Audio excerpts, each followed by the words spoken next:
thank you again to Delta State hosting us on our Labor Force Participation Rate Committee meeting, day 2. I will have to say this, I am in the Visit Cleveland camp now. After last night, we had a chance to go to the Grammy Museum, amazing facility, and really do appreciate the hospitality Dr. Ennis having us here to be hosted. And thank you to all our presenters today, and appreciate you being with us. We will start this morning with Delta State University, and I believe President Ennis is presenting on behalf of the university, and I will thank Dr. Michelle Roberts again for helping us put all this together, and I will turn the podium over to you.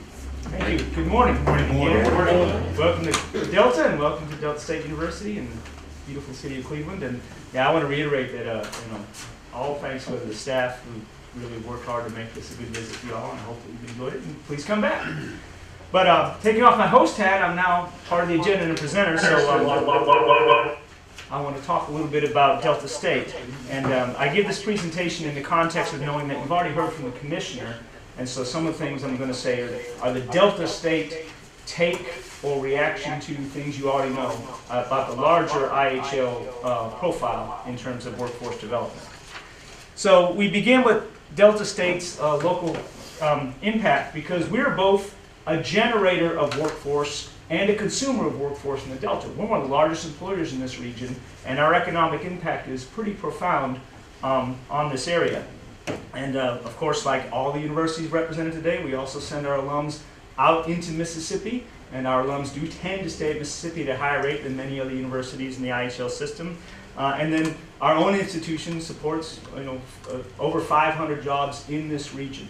And as you all probably know, when you have a university in your town, you get both the faculty and staff, and then you get their families. And so there's a significant amount of workforce development in our educational program, and then we impact the workforce directly by employing, and then indirectly by bringing along those faculty and staff that we attract to the Delta, their larger extended family and network. So we're very excited about that.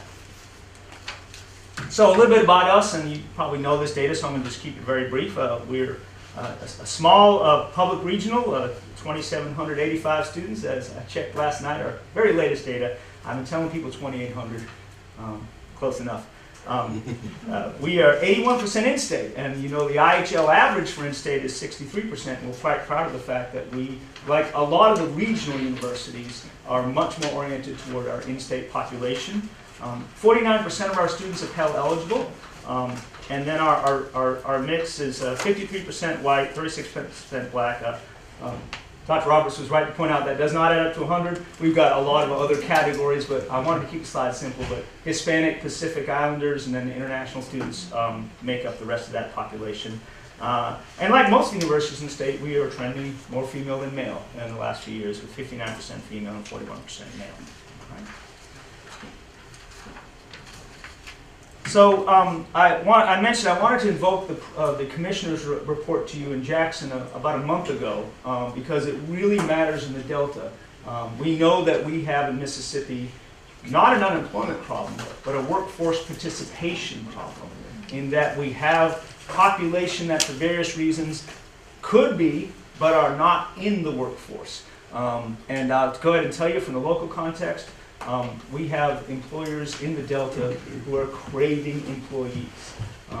And we have viable businesses in the Delta whose expansion is in part limited by their faith in the ability to attract and retain high-quality employees in this region.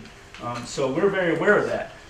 And of course, in our business, so we're all part of this solution, K through 12, community college system, but our part of this solution is here. This is the educational attainment data, and you'll see that the employment rates will go up based on the educational credentials. So an individual, and this is national data, but if you look at an individual who's not completed high school, it's only 60% in the workforce. When they get high school completion, they jump to 74%. So of course, yesterday when you heard from the state superintendent, I thought it was very important that what he said was there's a certain segment of the K through 12 population that they're just trying to get done. Well, on the economic workforce development side, any student who walks across that commencement, even if all they do is get a high school diploma, they're increasing their chances of workforce development by 14%. It's a big jump, right? And the next big jump is, of course, some college no bachelor's degree. This data includes certifications and associate's degrees. So you can see that our community college partners bring it up another 6%. But I want you to notice the next big jump is my sector, right? If you want to get an individual into the 88% workforce participation rate, you've got to get them all the way to a bachelor's. And I have to point this out because I welcome and understand the rhetoric around let's get students into trades. And workforce development sometimes puts the bachelor's degree aside and says, well, you don't need a bachelor's degree for all jobs. That's 100% true, and I agree with that. And there are students, there are citizens in Mississippi whose track does not point them toward a bachelor's degree.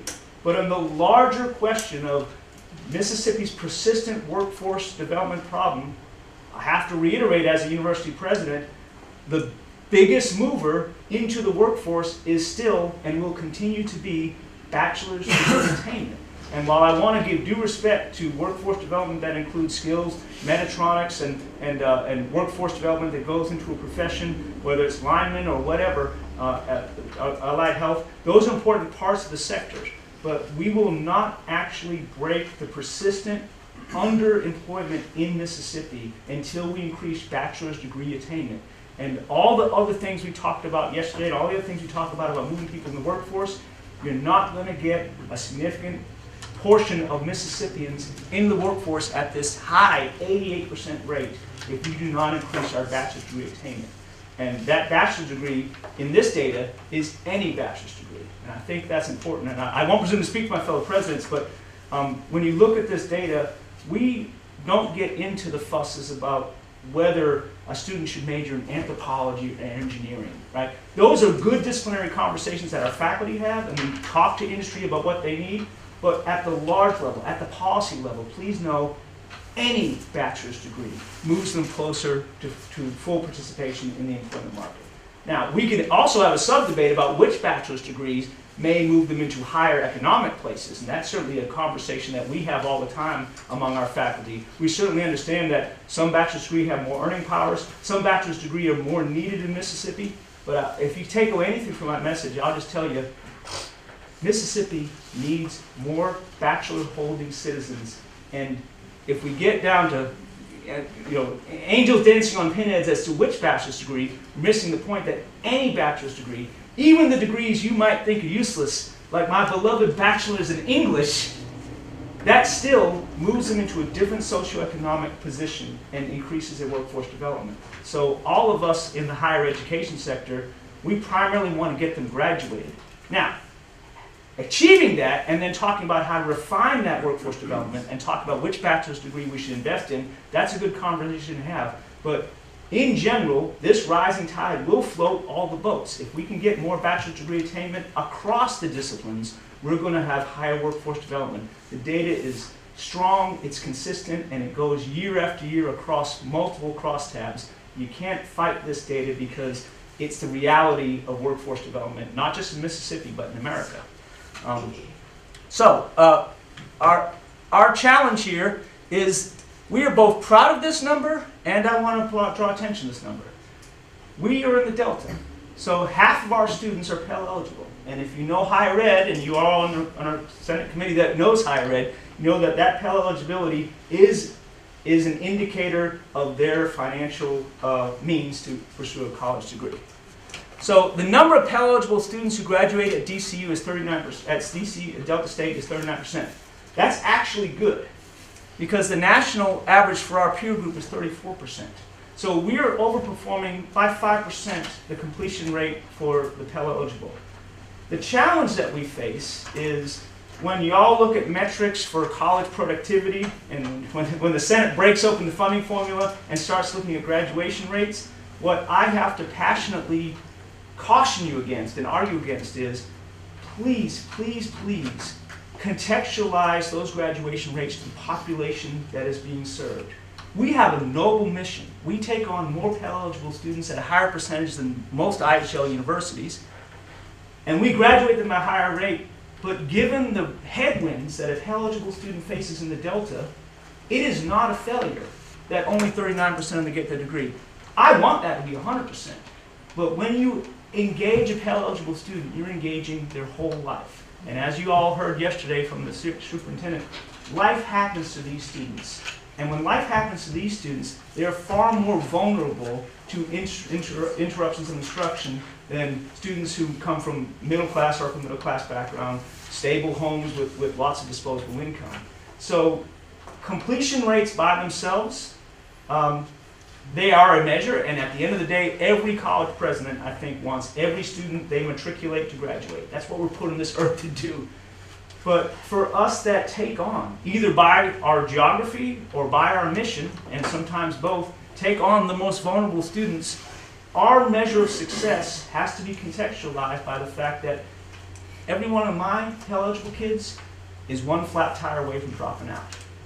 And so while we want that number to be 100, and we have put in all kinds of scaffolding to support that population, we have an enormous amount of wraparound services. I was just pitching a grant last week at Stoneville to give us more help with students who have food insecurity, who have transportation problems, who are giving care to an aged parent or grandparent at home. They're not living in the dorms drinking beer like I did, but someone like me did. They're actually living at home and being part of a social structure that includes younger siblings that they may be caring for. So as you look at completion rates and funding rates, I will make the pitch that this number and other numbers like this, you can use other measures, you can talk about expected family income, but when an institution takes on Mississippi's most vulnerable students, that should be in the conversation as to what our graduation rates look like. Because frankly, I could pump this number up by taking less poor kids. But that's not our mission. That would be a betrayal of being a university in the middle of the Delta, in a poor part of a state that is trying to build its economy. So we accept that an uninformed outsider will say, there's something wrong with that. And I'll say, yeah, my heart breaks whenever a student doesn't get their degree. And we fight hard to keep them here, but we have to fight against forces that a college cannot mitigate by themselves. So the biggest factor in non-completion, not just at Delta State, but nationally, is unmet need. If you want to predict whether a student completes their college degree, do not look at their high school grades, do not look at their ACT score, look at the unmet need that they present after they fill out their FAFSA and they're about to start college, they get their bill. The unmet need is the space where 100% of those Pell students becomes 39% of those students graduated. And since that's half my student population, you can see that we are oriented around getting that unmet need addressed. We're doing a lot internally. We've got a capital campaign, and I keep telling my philanthropy people, unmet need. I don't need new buildings. I could use some renovations in my current buildings, right? I don't need a glass and steel tower. I need need-based aid for unmet need to move this number up from 39 to 40 to 50, and then move their labor participation rate from 60 to 70 to 80 to 90 to 88. That's where we need to get them to. Unmet need leads to decreased degree aspirations nationally and also regionally, and lower levels of completion. It's actually not a complicated challenge. The problem is that the most common way to address unmet need is someone's got to write a check. And whether the state writes a check, or a private foundation writes a check, or the student has a payment plan and works 50 hours while trying to take a full-time load, someone's going to have to pay that bill. Right? So, to the specific question that this committee is seeking, I want to go through some of the things at a university level that we're doing. We're quite proud of our nursing program. We have 3 degrees, and our nursing students are 96% Mississippians. And that number is very important to us because, as you learned yesterday from the Delta Health Alliance, we have a regional healthcare, some people call it a crisis, it's certainly a dire need. Our health outcomes in the Delta drag down our workforce participation, which limits our economic development. And so one thing Delta State can and will continue to do, and has been doing for decades, is we put nurses into the field from Mississippi, and then we keep 73% of them in Mississippi 5 years after graduation. Now, I'm not sure how much credit we can get for that. Part of that is these are young people, sometimes not so young people, from the Delta who have family and investment in their communities. So they come to Delta State and they know they want to work in Louisville, they want to work in Tunica, they want to work at the hospital in Greenville, right? Of the 73%, you know, we lose the same reasons that other people lose. Some economic opportunity. We know full well that many of our nurses could nearly double their salary if they moved from Shelby to Atlanta. That's just a fact of nursing right now.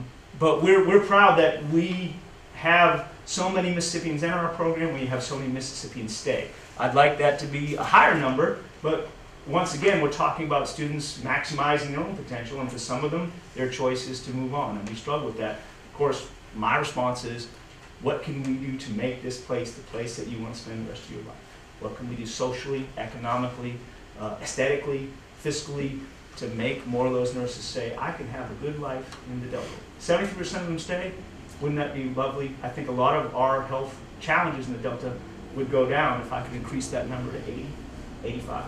Knowing full well that people, of course, will always have free choice to move if they want to. And we've had a nice increase. We've had a significant increase in the undergraduate nursing program. And we're very thankful to the legislature because we just cut the ribbon on a new nursing building, and that was made possible by appropriations through the House and Senate, and that is doubling our nursing capacity. Now, we have doubled the nursing capacity. We still need students who want to come be nurses, so there's a challenge there. So to meet that challenge, we have a couple of programs that we work on. We have a summer nursing program where we identify pre-nursing students, and very much like you heard yesterday, trying to get students in the emergency room, shadowing nurses, being active in a hospital or a clinical setting so that they can get into our program. Now, our nursing program does have a higher ACT expectation than our general admission, so believe it or not, part of pre-nursing is test coaching. Because we have good students who may want to be nurses, but they don't have the ACT score to get into our nursing program. And because we're very proud of our nursing completion rate, we will not and cannot lower our admission standards for nursing. We absolutely have to keep those high. So we need to bring the students up to the standard before we admit them so that they can complete the program on time. We have non-degree courses, and this is a thing that we should probably consider.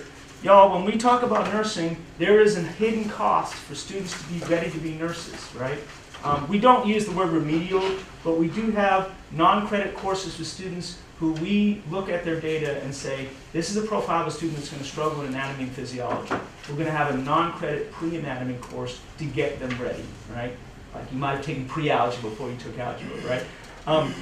Those courses cost money because we have to deliver them, but they don't move the student directly toward the degree. So there's an additional cost where sometimes nurses have to take 5 years to get a bachelor's, a BSN, because we're trying to address some limitations that they bring to us that we have to address before we let them in the nursing program. And none of us want to be served by a nurse who we don't have complete confidence that they have met all the requirements of the nursing program.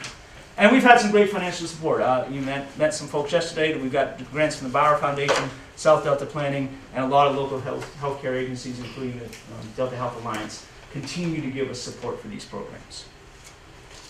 Education, another area where Delta State is strong, and of course we started as Delta State Teachers College, so that's been our DNA since 1924.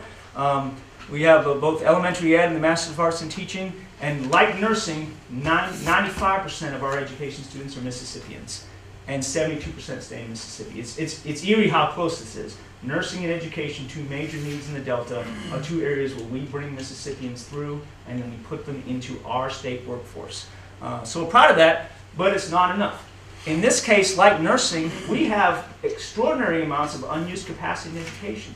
We could take twice as many teacher candidates this year and serve them all if we could find them. So now we need to find a better way to recruit and incentivize young people to enter the education profession, or address people that want a mid-career change into teaching. And we have to do that because, as you all know, there's persistent teacher shortage across Mississippi, and unfortunately, as is common, just like with healthcare, whenever you see a shortage in Mississippi, you can go ahead and presume that that shortage is more severe and more acute in the Delta. That's just the fact of life here.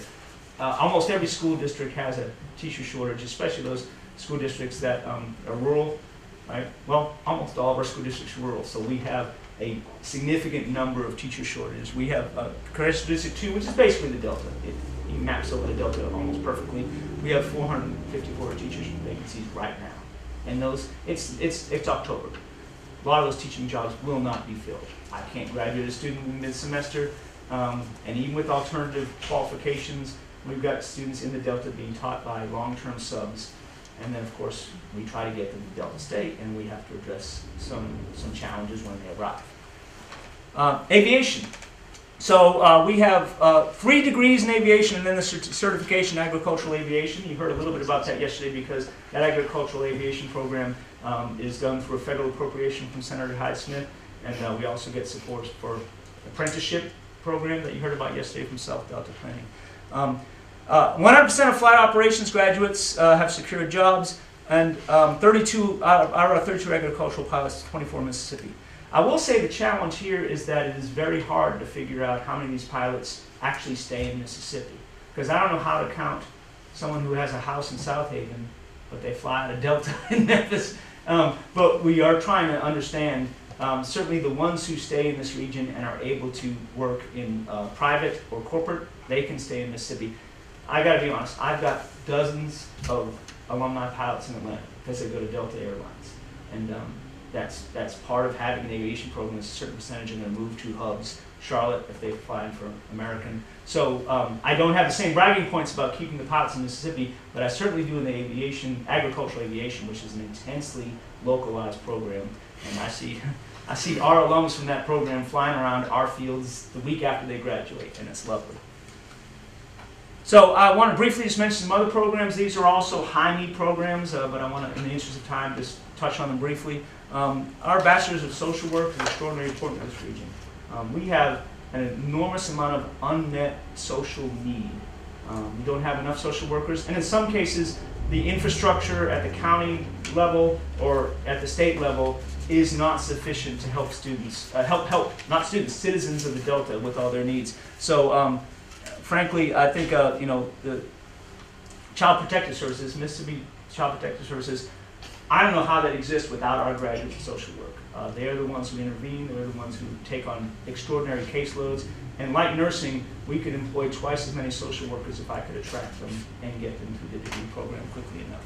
And then our accountancy program. We're very proud that we develop accountants and that 85% of them stay in the state of Mississippi. And I don't know any business that couldn't use another good accountant right now. Once again, we have an input challenge. Getting young people interested in accounting has been a challenge for our faculty. And I can't tell you how many students I say, you've got a propensity for math. You can have a long and successful and remunerative career, and there's a certain resistance among the students to this profession. But anyway, it's out there, and we continue to offer it, and we continue to promote it. All right, so this slide tells you that where we stand in terms of the number of enrollees in these. This is all the high-need programs I just mentioned. So you got accountancy, aviation, education, and nursing. And if you'll notice that of all those programs, 81% of those students in the aggregate are in-state students. So we are bringing in and serving our students. And of course, that 81% maps with our overall population. And so you'll see, we see increases in many areas, but we have capacity for more. So we really are looking for more students to come to Delta State. So I'll leave you with this. I'll say that as I'm new, I just finished my first year at Delta State, I was, given what we know about workforce participation and degree attainment, I'll be blunt. I was not the only president that was surprised to see a bill was put into legislature last year to close 3 state universities. I'm glad the bill didn't go anywhere, but certainly you would expect a college president to say this. The last thing Mississippi needs is fewer paths to a bachelor's degree. We have 316,000 Mississippi citizens with some college and no degree. And I tell y'all, if you are reading things about the enrollment cliff, here at Delta State, we think differently about the enrollment cliff. All of us who pay attention to higher ed and demographics have seen the enrollment cliff coming for 20 years. In fact, we knew the enrollment cliff was coming in 2008.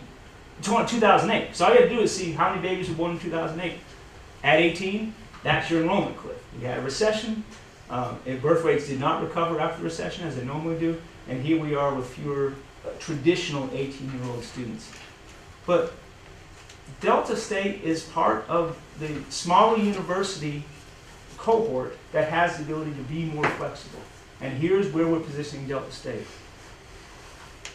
In my career, hopefully I have a long career, it's up to the IHL, maybe I have a short career, right? But in my career, the traditional 18-year-old high school student who enters college the year after their senior year is going to move from a majority of college students to a plurality. That's going to happen this decade. And at some colleges, it's happening in the next 3 years. These are the students that we need to start serving more actively with different policies and different pedagogies and different programs, right? We don't have to have an endless supply of 18-year-olds if we think differently about the students who started a degree and didn't finish for some reason. And I'll go ahead and tell you, that 316 students, you can already guess. A lot of those were Pell-eligible students who started college without the wraparound economic support they needed to complete the degree. So they've got 12 hours of college. They left not just without a credential, but they left with some student loan debt, and they probably left with a sense of something incomplete, and then they left Mississippi with a student who is less likely to be in the highest level of employment participation. Now, they may be happy, they may be fine, they may be like, things worked out for me great, and I don't regret dropping out of college. But we need to target this group of students who at one point in their life thought a bachelor's degree is the right choice for my future, and something happened to them. Now, some of those 316 made a conscious and voluntary choice that college was not for them, and we say Godspeed. Hopefully they have the life they wanted. But I know too much about this to tell you that those 316,000 students are all entirely voluntary separation from a bachelor's degree program. I don't know what the number is. It might be 2/3, but let's say that half of them, let's say that 160,000 of them want that bachelor's degree. What can we do to reopen the doors of public higher education to bring them back in? So the enrollment cliff is scary if you think of higher ed as a place where we turn 18-year-old high school students into 22-year-old college graduates. But that's not how American higher education is going to work for the next 2 decades. Instead, we're going to have to reinvest in the 40-year-old student, in the 37-year-old student, in the 51-year-old student with 2 kids, right? And we're going to have to think differently about that. And that's why I appeal to you all. Right now, things like MTAG, they are designed for the traditional high school student. The fact that much of our state aid is key to full-time students keeps us from serving these students. These are the students that are actually going to mitigate the enrollment cliff. We still need all 8 IHL institutions, and all 8 IHL institutions can thrive. But we're going to have to service those students. And if you worry about workforce participation, how many of those students with a bachelor's degree could re-enter the workforce at a higher level of participation? That's one of the challenges we face, is our infrastructure and our mindset in higher ed. Mine, certainly. I was the traditional student. I started college at 18 like all the other bozos in my high school class, and we all finished around 22 and went on with our lives. But to be socialized in that kind of approach to higher ed is to miss out on these folks. And if we can get 1/3 of them back into higher education and get them to the bachelor's degree, we've now put over 100,000 people back into the workforce at the highest participation rate we can achieve. And I think we all want that.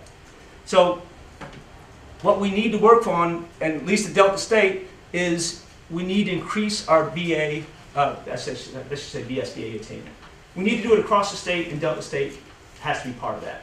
And that means we have to think about the routes that students take. And I'll give you an example.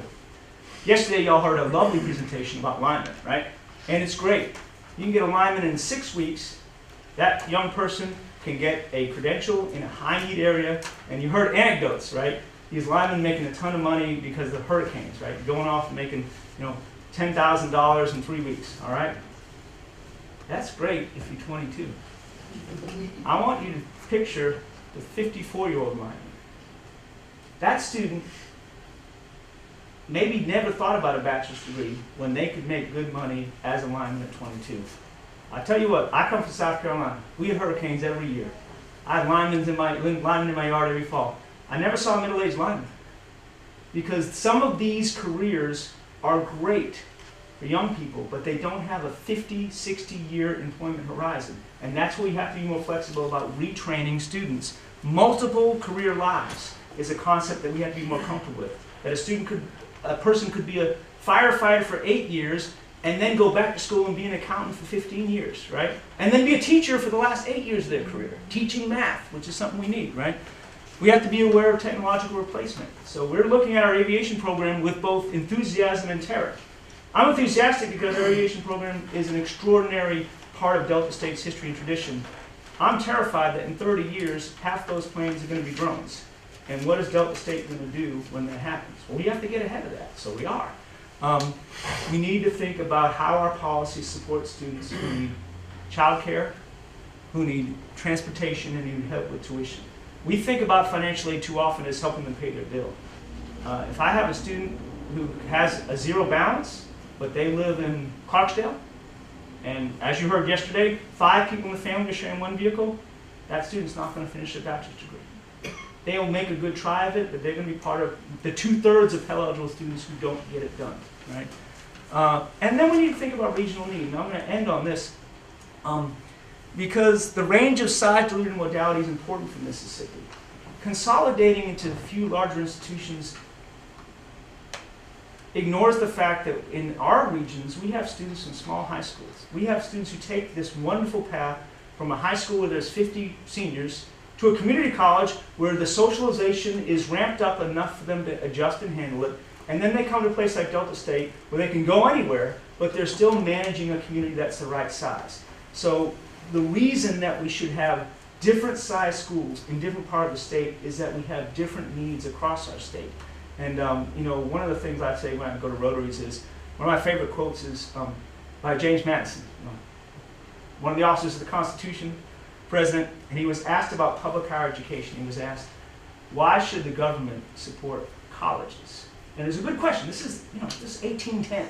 Should the government spend a penny on colleges? It wasn't in the Constitution. Higher ed wasn't in the Constitution. And he was asked, should we? And he said, higher education is necessary for healthy democracy. And states, he said states, that's why we don't have a national university. George Washington wanted a national university, but Madison said, no, that's a state policy. And Madison used this wonderful phrase. He said, states must provide cheaper and closer seats of learning. And that's what Delta State is. We're a cheaper and closer seat of learning. I can't pick up my kids and say, go away for 4 hours and you'll be fine. We have a regional need, and public education is supposed to be cheaper and nearer. And that means we have to have a range of universities that serve the different needs of the state. So, I'm so glad that you're here, and I'm happy to take any questions if I have time left, Mr. Chairman. We'll make time for you. Thank you, Dr. Yes, sir. Ennis. A couple of things. One is I appreciate the context, and I think that's going to apply to our presenters for the rest of the day. And the concern, obviously, as any state, you have a limited amount of resources, right, and an unlimited amount of need. Mm-hmm. The graduation bachelor's attainment, and one of the biggest concerns to me of this committee when it was put together by the Lieutenant Governor was, I don't want to zero in on a number. Mm-hmm. The labor force participation rate is X, let's move it to Y, success. My concern is within that number, there are a lot of people who are underemployed. Right. Now, I can be underemployed because I'm working at a $10 an hour job and I'm an excellent employee, but I just don't have the means, the confidence, et cetera, to go get a certificate or a bachelor's or et cetera. But I'm also underemployed if I got a college degree and I'm making less than what I traded for. Because I traded 4 years, 5 years of my life, earning potential during that period of time. So as we look at the CTE piece in the high schools with the career coaches, I don't want to micromanage somebody's life, but on the other hand, some of the work of those career coaches, I hope, is helping people find a track for today, in today's earning capacity, and what may be the best pathway for me, because we don't want to set people up for failure. So I think it's the two working together, and I do appreciate your commentary about the 316,000, because, and I'm sure all the presenters will probably talk about this, compete to complete, or, that program, looking at how now our universities are making greater strides to help people put it together for that degree. But my question after that long-winded opening is, if we have, for instance, at Delta State, 49% fail, 39% of those graduating, the hard question is, because we know they're coming regionally, we know they're coming from right here in the Delta, is that student at that point in their life better served coming to an IHL campus or going through a CTE program that allows them to make earnings? Those are the toss-ups we're having as policy. So how do we address that as a legislature? When we're looking at your student base and saying, what is best for that student? So the challenge we face is, and that there was a big study of this done last year, is when you poll high school seniors who intend to get a bachelor's degree and they don't enter a four-year institution next year, their graduation rate, their eventual bachelor's attainment is only 17%. So it is not a cost-free alternative to say, someday you'll go to college, go get a certificate and work for 10 years, because life happens. So if the larger goal is fuller employment in Mississippi, part of the answer has to be more bachelor's degree attainment. That doesn't mean we irresponsibly say every student should go right to an IHL university, and it's wonderful that we all these pass. But when we talk about student counseling, I'll go ahead and say that if a student in Mississippi shows an inclination to go to a four-year school, I think we should find the funding and the policies to get them there and support them when they're there, because you have their inclination, you have their interest, and then if you get that bachelor's degree, we've got them in 88% employment, right? That's the magic number. If they go on a different path, you're just going to significantly decrease the possibility that they ever get that bachelor's degree. So it's a trade-off, and I get that hard decisions have to be made, but if the short-term decision is that student's going to make more money at 19 getting a CDL, their long-term earnings are not going to match what they're going to get at a bachelor's degree. Even a bachelor's degree that maybe the year after they get their bachelor's degree, they're working at the Family Dollar, and they're frustrated. I got $40,000 in tuition, I got $10,000 in student loans, and I'm sitting here making $10 an hour. That's not an outcome any of us want. But I'll go ahead and say that in our world, we have to think long term, right? If that student takes a year or two to figure out what they're going to do, the data is incontrovertible that the employment prospects of a student are significantly increased by a bachelor's degree. And the thing that I'm a little worried about is, when you look at the national data, coming forward, 70% of the jobs in America are going to require a bachelor's degree. So if we in Mississippi decide that we don't want 70% of our students to get a bachelor's degree, and we take that group that's vulnerable, and we say, well, looking at your family income, we think you should get a certificate. I'm really uncomfortable with socially engineering them into a different workforce outcome because we're not willing to invest in getting them to a bachelor's degree because it's hard. And there are good ways to support these students. They just require, like I said, a very different approach to policy and a different approach to the way we support them. And it's hard for us in higher ed because none of us went into this realizing that we were going to have to worry about, oh, shoot, that student's family, dad didn't get paid this week. We need to feed them. We got to have. When I went to college, no college had a pantry. Every one of us at this table now has a food pantry on our campus for food insecurity. So I understand there's trade-offs, but I think when we talk about counseling students, there's a short-term benefit and a long-term cost if we de-emphasize the bachelor's as a path for students that we think are unlikely to make it. And I want to clarify, I'm certainly not going to discourage anybody who wants to go to an IHL institution or seek a bachelor's degree. Right. But in the focus that we're going to have going forward through Accelerate with Workforce, we're not going to fund as a state low wage, low demand programs and that's not IHL related. Sure. That's not picking degrees. Right. That's talking about the job training the industry partnerships we're gonna have. We want priority sectors, we want high wage, high demand. And I guess the pivot out of that, not saying we're trying to categorize, but to pivot out of that, and I ask these questions of all of them, of our institutions, it's almost, do we track our ROI for our graduates? Do we say, to the best of our ability, here are our graduates, and here's what they're earning based on the expectation of what they had when they entered our degree program? Because that's almost the same metric we're trying to use on the K-12 CTE side. Sure. It's just to say, we want to make sure that our GDP for families rises. That's more important to me than the workforce participation rate, is that actual earning capacity for all Mississippians rises. Well, I think when we talk about policies, and that's where you already see these in places, right? How many of us run a teacher education program in a local school district is subsidizing the tuition in exchange for a future teacher pre-committing to the school district? So in that case, we're looking at, here's a workforce need. The industry, in this case the school district, is intervening in a positive way and saying, we're going to pick up your unmet need, right? And of course we deal with this nursing feeders, right? And unfortunately the challenge with things like nursing is we don't have enough money to really outbid a private player for a nurse. So while there's been some wonderful schemes to say, look, we'll do this program, and if you stay in Mississippi for 5 years, we'll forgive your student loans or something. In point of fact, a private company come in and say, oh, we'll pay off that mill. We'll pay your buyout to take you.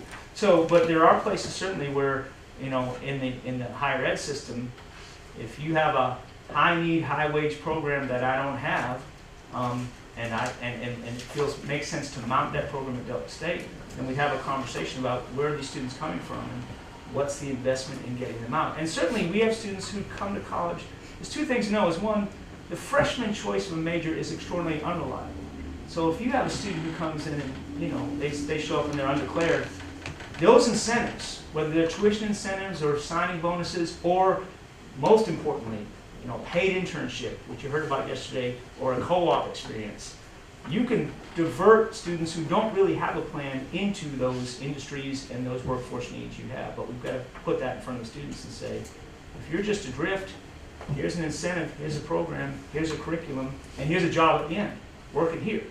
Right? And the challenge for us in the Delta is, of course, we have fewer of those types of businesses that we can track a student from matriculation to employment, with the employer being actively engaged. We have some of that, we certainly do with our aviation program, a lot of work with the airlines and places like FedEx. That's the place where we have the most experience with that kind of thing. Thank you, Senator Derek Simmons. Thank you, Mr. Chairman. And I'd just like to say, I really appreciate Chairman Sparks for bringing the show on the road. I know a lot of times we have presentations or committee meetings at the Capitol, and we'll have a person like you, Dr. Inez, or President Cook, you all present to us at the Capitol, and I really appreciate the fact that we came to Delta State to get the aesthetic feel of what we actually are dealing with in the Mississippi Delta. I really appreciate what you said about our institutions like Delta State and Valley, and our institutions that are in a certain part of the state, and they are accepting students at our institutions that may not be able to go anywhere else because they have limitations. And I think what you really said was that based off the geography or the mission, we are accepting students that other institutions may not accept. And that means a lot to me from Mississippi Delta. And then another thing you said too, Dr. Innes, was that a lot of the students that we deal with are just one flat tire away from dropping out. And when I look at that 316,000 piece of those students who basically experienced a flat tire, nobody brought them a spare. Right.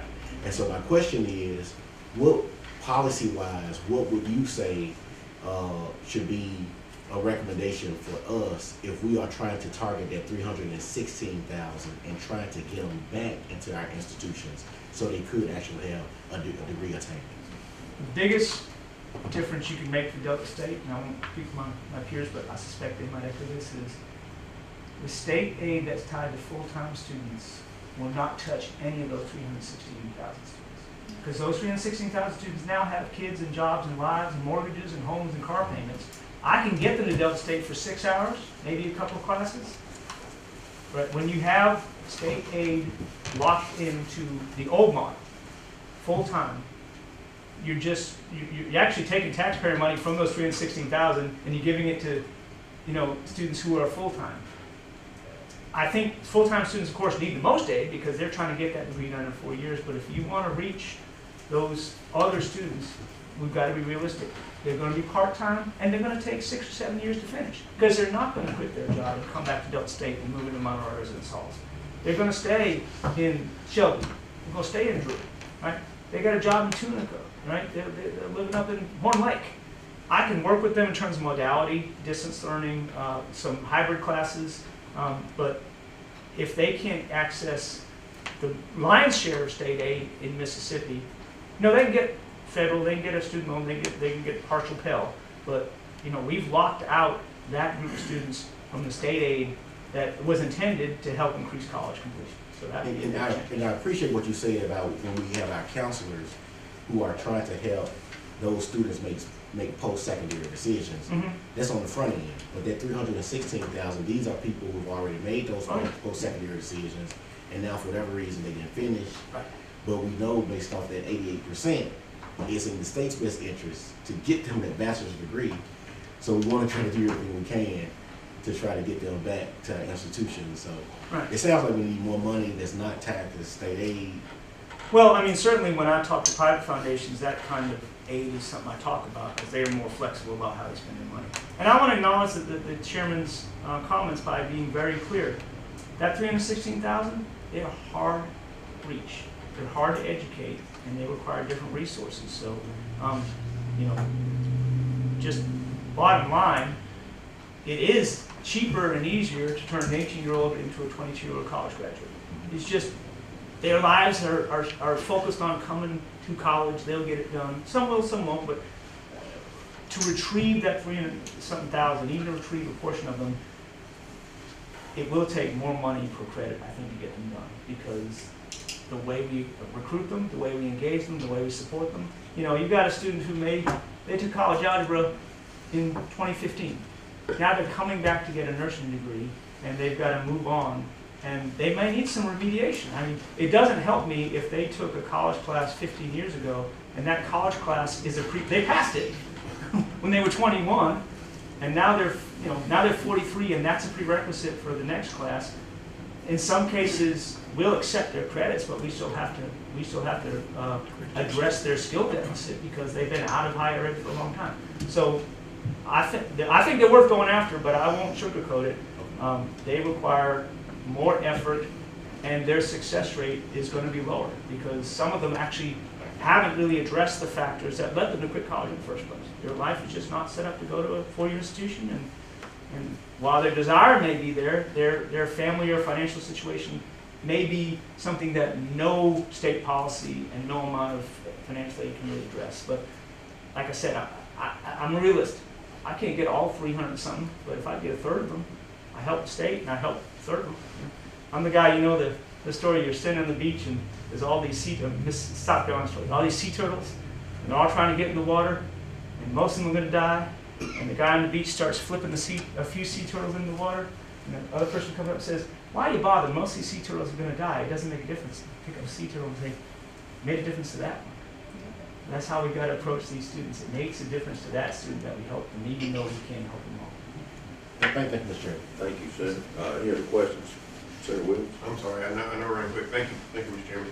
Thank you for your presentation. I just had a couple of questions. The 316,000, is there any kind of a study or anything ever been done to find the best way to reach these people? I mean, obviously that's a new demographic that's out there that we need to reach. It'd be nice to know if somebody's already started going down this path. So there are universities that I know of and study and emulate that do a good job with this population. So there's that out there.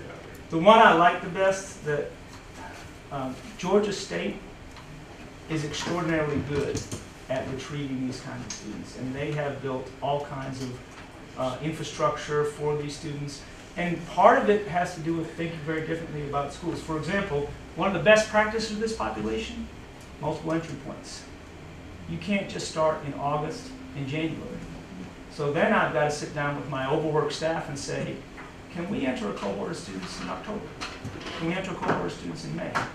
And then the other thing is policy changes that have to do with protecting a student who's going to go for 6 weeks and then disappear for the next 2 terms, and then come back the following summer. And one of the challenges with that group that we need to be careful of is when we talk about aid, you don't want that population re-engaging the student loan system. Because here's what happens. They wanted that bachelor's degree. There's an emotional connection to something unfinished, and you're at a university, recruit them. Delta State recruiter calls them up and says, hey, I noticed you started at Delta State back in 2014 and you never finished. We've got a welcome back program. We've got a incentive to bring you back. All right, that sounds good. But if that student starts that bachelor's degree, and then their life interferes and they drop out for a year, if they've taken any student loans in that 1 semester return, they go into repayment.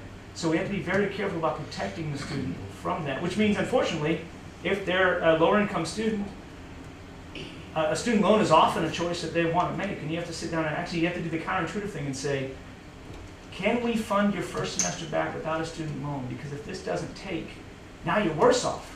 We recruited you back to Delta State after 10 years. You took 1 semester, but actually your life doesn't work. Your boss won't actually give you the time off necessary to come here. Your kid gets sick. You're getting a divorce. Who knows? Now they've picked up 1 class, maybe 2 classes. They dropped back out, and now they're going into repayment and default. So we have to be very careful. So there are best practices, but they're It challenged. seems like what we might call a legacy funding model as we go forward. That needs to be Right. redefined and revetted differently, if you will, I think, as we go forward. There's information that's out there. You mentioned a statistic that caught me off guard. You said that the future 70% of jobs will require a degree. Where did that statistic come from? Which study of the many studies I've I don't know. Yeah. You made the comment wrong, Yeah. unless I misunderstood. I will it. send the chairman the exact document. I think it was a Heinz Foundation document. Heinz did a study last year. Just curious, that's a pretty high number. Me just looking quickly, 25% of our people have degrees. We want that to be more, but Right. where are we going as we look at workforce and as we look at the limited resources we have and how to go forward? I apologize. I pushed it for a citation in my presentation. And just a quick statement, as a 58-year-old newly enrolled college student, Good. it's a little different than it was last time. Well, Canvas doesn't mean what it used to. Oh, I pity the person who has this one back here. Like, where's the I will thing? get that. I will send it to the senator, and it's something I was reading this last week as I was preparing. I should have cited it. Thank you. Thank you, Mr. President. Any other questions? Thank you. I appreciate it again. Thank you for being a gracious host of this committee. We will move forward. Next presenting is Alcorn State University. I believe Dr. Tracy Cook, Marcus Ward, whoever's presenting. Thank both of you for being here, and whenever you are ready, I'll let you begin. Thank you so much, Mr. Chairman, and thank you to the committee. I'm Dr. Marcus Ward, Senior Vice President for Institutional Advancement and Executive Director of the Alcorn State University Foundation. As they get the presentation loaded here, we will get going. But on behalf of Alcorn State University, I want to thank you, Chairman Sparks, and committee members for the invitation to share some insights and information about Alcorn's significant contributions to Mississippi's economy and also to the state's workforce. I also want to thank our friends and colleagues here at Delta State University, Dr. Ennis and his team, for hosting us today on this beautiful campus. Everything looks absolutely wonderful. And our colleagues from our other regional institutions. As you know, Alcorn State University is a crown jewel in the state of Mississippi. For over 153 years, we have been serving and making a difference for this state by producing working professionals of knowledge and character who are strengthening the state's economy in unique and effective ways. We are the oldest public land grant in the nation, HBCU land grant in the nation, and the oldest public land grant in the state of Mississippi, with a nearly 3-to-1 return on investment to this state. And what that means is for every $1 invested by the state of Mississippi, Alcorn is returning about $3 to the state's economy. But that also doesn't account for the over $300 million in social impact savings that Alcorn contributes to the state. And what I mean by that is, by having Alcorn State University in Southwest Mississippi and serving that 14-county region, the state is saving $300 million from having to incarcerate people, provide social services, Medicaid, all those different types of programs that the state would normally have to cover if our institution wasn't there. So we're grateful and thankful that the state of Mississippi sees Alcorn as a value. Recently, we conducted an economic impact study with the Lightcast Corporation that concluded Alcorn has a $187 million annual impact on the state of Mississippi. And we do that by helping contribute to support over 3,021 jobs. And our students, just our students alone, are averaging about $12 million a year in annual economic impact to the state. But on top of that, our alumni are contributing about $135 million. And in that area, we also have about $40 million for the university in our operating expenses, from everything from construction to purchasing to the day-to-day operations of the university. And so Alcorn is having a unique impact in this state, and we can do it without your support. I want to touch on the question you asked earlier about the underemployed in Mississippi, and Dr. Ennis did a masterful job of sharing insights about how we get to that population. Alcorn is doing it in both ways. We're looking at it in a twofold process. We're looking at shortening the time frame to complete a bachelor's degree. We're also looking at incorporating certifications, credentialing, badges, all of the different things that people need into the curriculum, so when they go off into the workforce, they have a trade that not only can they use their bachelor's degree, but they have a trade to also maybe make money on the side, or also to do things that, in case that bachelor's degree doesn't work out. So we're looking at that and incorporating that into our process going forward. The other question about how does the state, what investments the state needs to make, Dr. Ennis was right about looking at the model for the funding. The state has also got to invest a little bit more, I think, in terms of how do we recruit industry to the state, and looking at, because you've got to create a lot of bachelor's degrees, right? And most of those degrees probably won't employ people in the fields that they are getting those degrees in. And so we've got to recruit more professional industry to the state so that those folks can have somewhere to go. Now, I've done all that to say that when you call on Alcorn, you call on all of Alcorn. And so as you can see in the room, I have a number of colleagues that are here to help us, to keep me on task and to elaborate on Alcorn's impact. And so I'm pleased to be joined by my colleagues who will come and assist with this presentation, starting with Dr. LaDonna Lee, who is our Executive Director of Strategic Academic Initiatives. Dr. LaShondia Carson will follow her as the Dean of the School of Education and Psychology. And Dr. Ira Sewell joins us as the Associate Professor of Nursing and the coordinator of our ASN program in the Alcorn School of Nursing. Dr. Tracy Cook is here as well, our 21st President, and Dr. Joyce Buckner Brown, our Provost, along with Dr. Edmund Buckner, Associate Provost for Research, Innovation, and Graduate Studies. And so, as I said, when you call on Alcorn, it's always Alcorn, and we bring everybody. And so here we are. We thank you for the time. We're going to try and take up a little back time from Dr. Ennis's presentation. Thank you, Dr. Ward.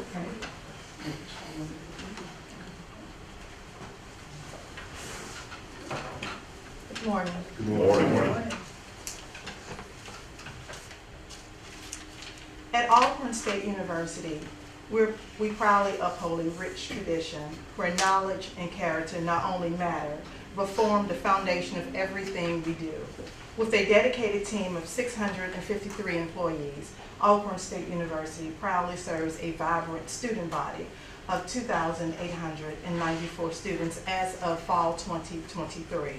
Our commitment to student success is reflected in a strong 79% retention rate and a historically high 6-year graduation rate of 57%. And our research and sponsored program funding is $18.95 million. Fall 2023 enrollment decreased by 1.3% compared to fall 2022. However, current numbers indicate an increase in enrollment for this fall 2024 semester.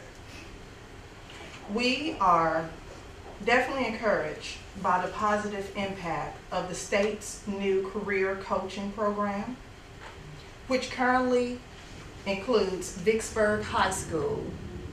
Vicksburg High School is there, and it's also one of Mississippi's leading high schools in sending students to Alcorn State University. However, since the career coaching program launched in 2022, we are still gauging its full scope and impact. Currently, there are no systems in place to track the progress and outcomes of students influenced by this program. We are open to learning about effective tracking methods to better support and assess the career-focused journeys of these students. Now, this graph illustrates the distribution of graduates across various degree levels from 2018 to 2024, highlighting trends in educational attainment that are directly relevant to the Mississippi workforce. Over the years, we see a consistent output of graduates in bachelor's and master's degrees, which are key to meeting workforce demands in fields such as healthcare, education, and businesses in Mississippi. The number of associate degrees awarded has shown a significant increase, particularly from 2022 to 2024, where numbers rose from 22 to 35. This trend suggests a growing interest in shorter, career-focused programs that align with technical and entry-level roles in the workforce, crucial for industries facing skilled labor shortages. Bachelor's degrees consistently represent the largest group of graduates each year. Although there was a peak in 2021 through 2022, followed by a decline, these graduates play a pivotal role in sustaining Mississippi's workforce in professional fields that requires foundational academic knowledge and specialized skills, particularly in the STEM area. There has been a steady rise in the number of master's degrees awarded, with a high of 156 graduates in 2023-2024. This increase reflects the demand for advanced skills and leadership qualifications, particularly relevant for roles in management, healthcare, and education sectors within Mississippi. Although the number of specialist and doctorate degrees were smaller, these graduates are essential for highly specialized and leadership roles in workforce, including fields like education, administration, healthcare, and advanced technical fields.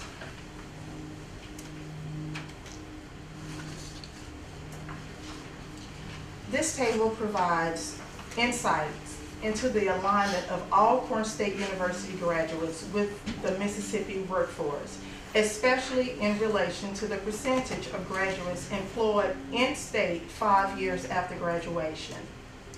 STEM fields, particularly biology, played an essential role in supporting Mississippi's workforce need.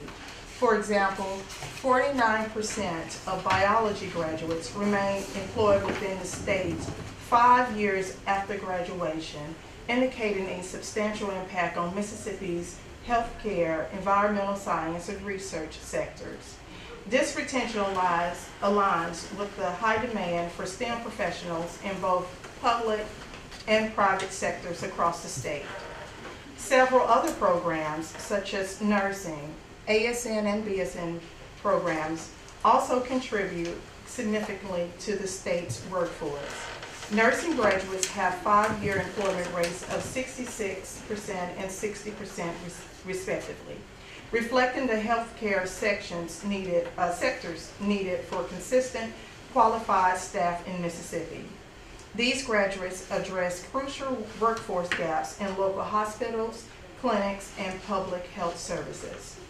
Graduates from programs such as secondary education and social work show notably high 5-year retention rates within Mississippi at 100% and 68% respectively. This level of retention highlights the importance of these fields in meeting the educational and social services needs of Mississippi communities.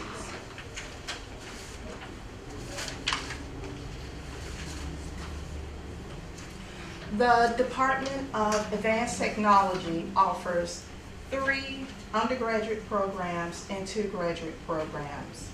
Applied Science has the highest enrollment among undergraduate programs with concentrations in electromechanical engineering, computer engineering technology, health physics, and GIS and homeland security applications.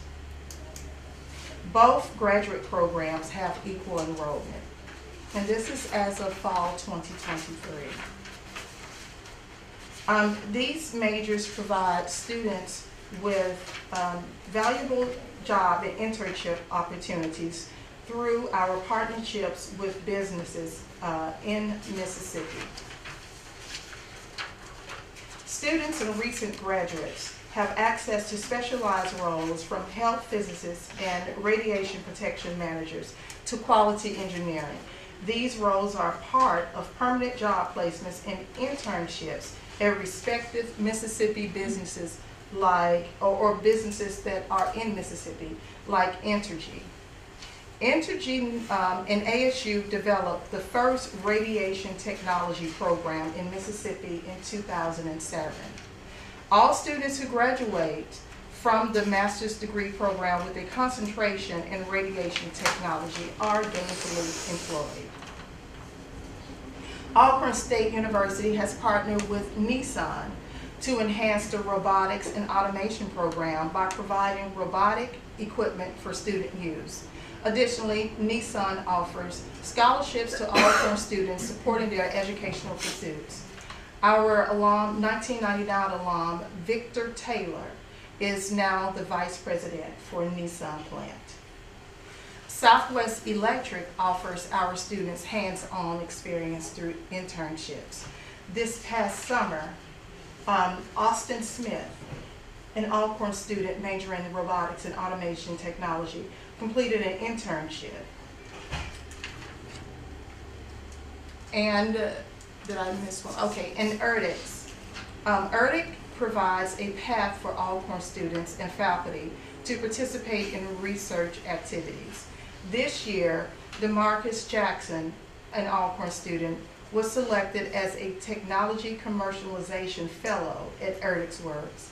And a student, Alcorn student Jacob Pizzazz, also did an internship. Piazza, thank you. Also did an internship that resulted in a permanent job. Currently,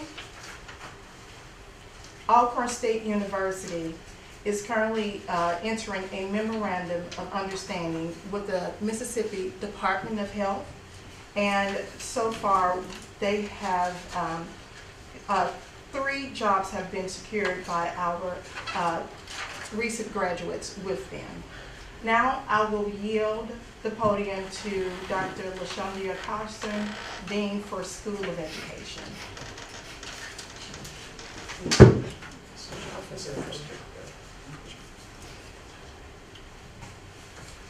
Good morning. Good morning.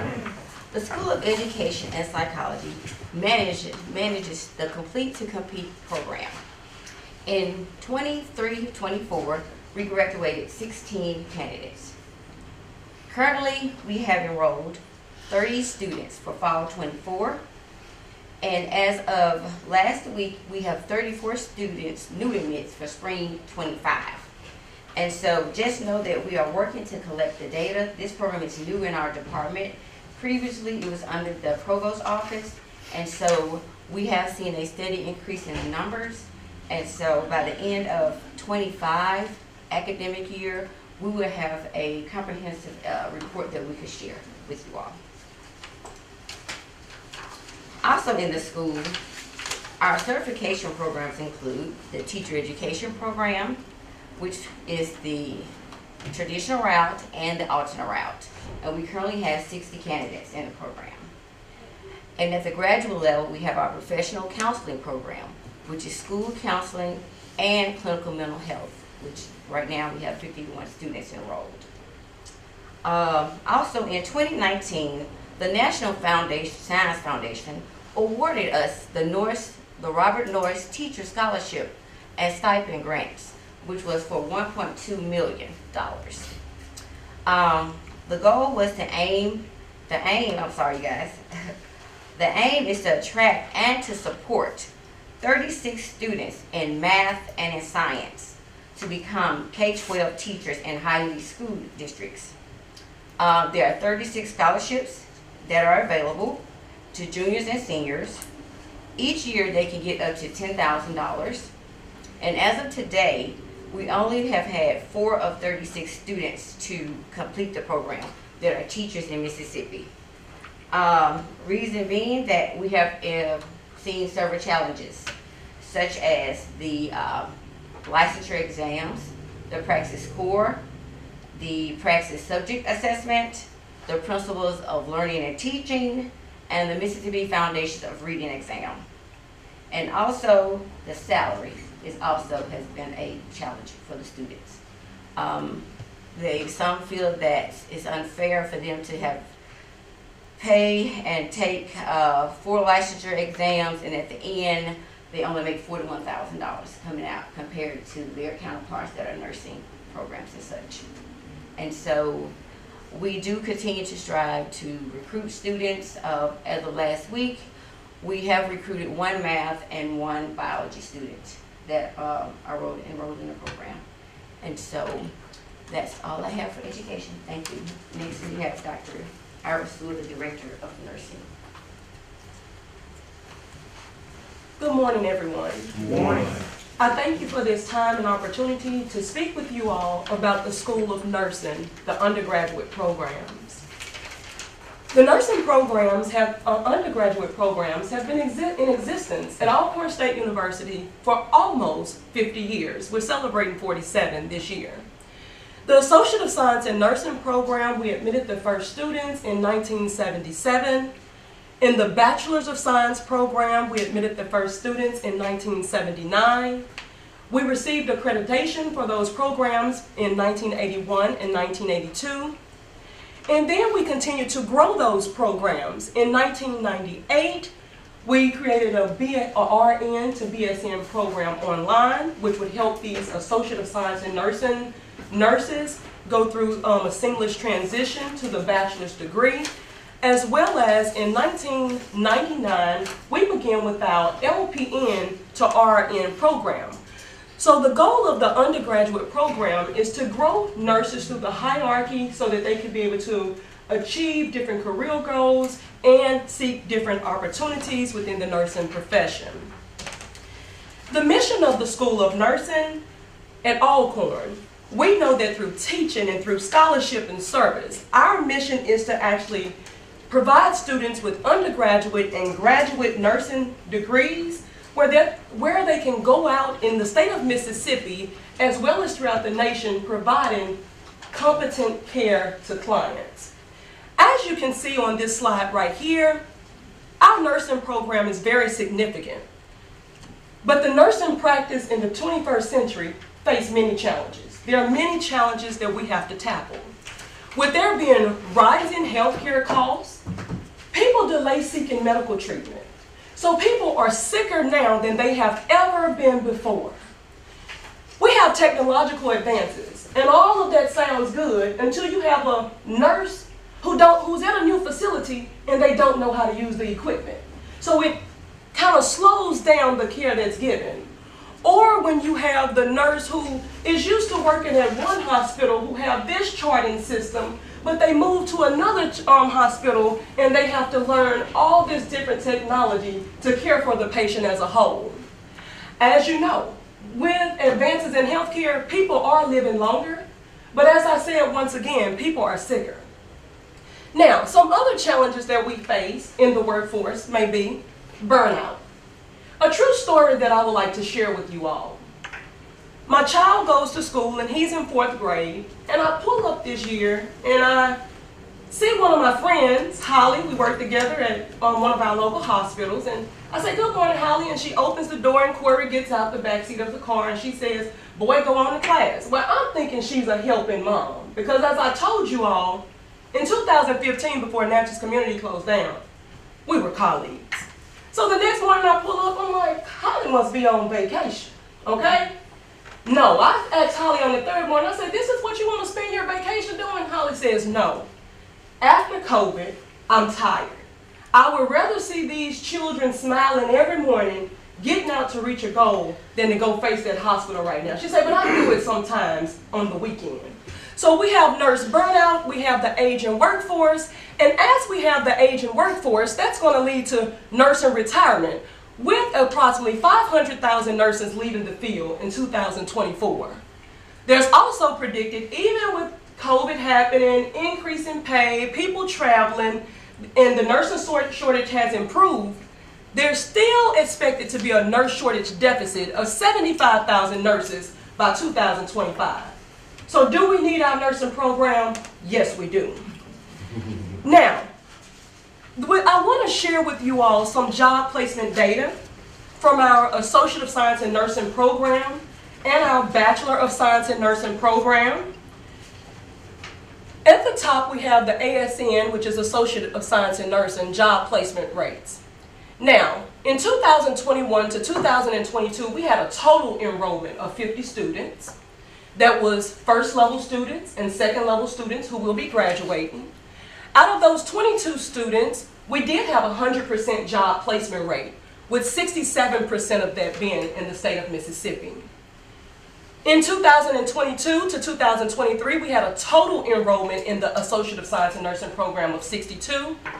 22 again were in the second level class, the graduating class. Of those 22, 100% job placement rate once again, with 77% employed in the state of Mississippi. So associate degrees are also very important. They can fill in some of that healthcare gap.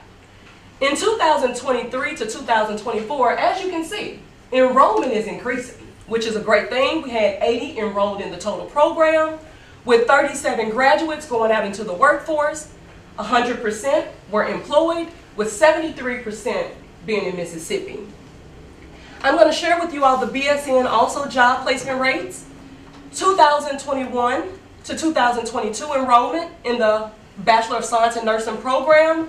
We had a total enrollment of juniors and seniors of 78. 40 graduated that year, so there were 40 seniors. 100% job placement rate, with 75% in the state of Mississippi. 2022 to 2023, we've had 72 total enrollment, 32 graduates, 100% again job placement rate, with 65% being in the state of Mississippi. 2023 to 2024, 67 total enrollment, junior and seniors, 37 graduates, 100% job placement rate, and 59% in the state of Mississippi.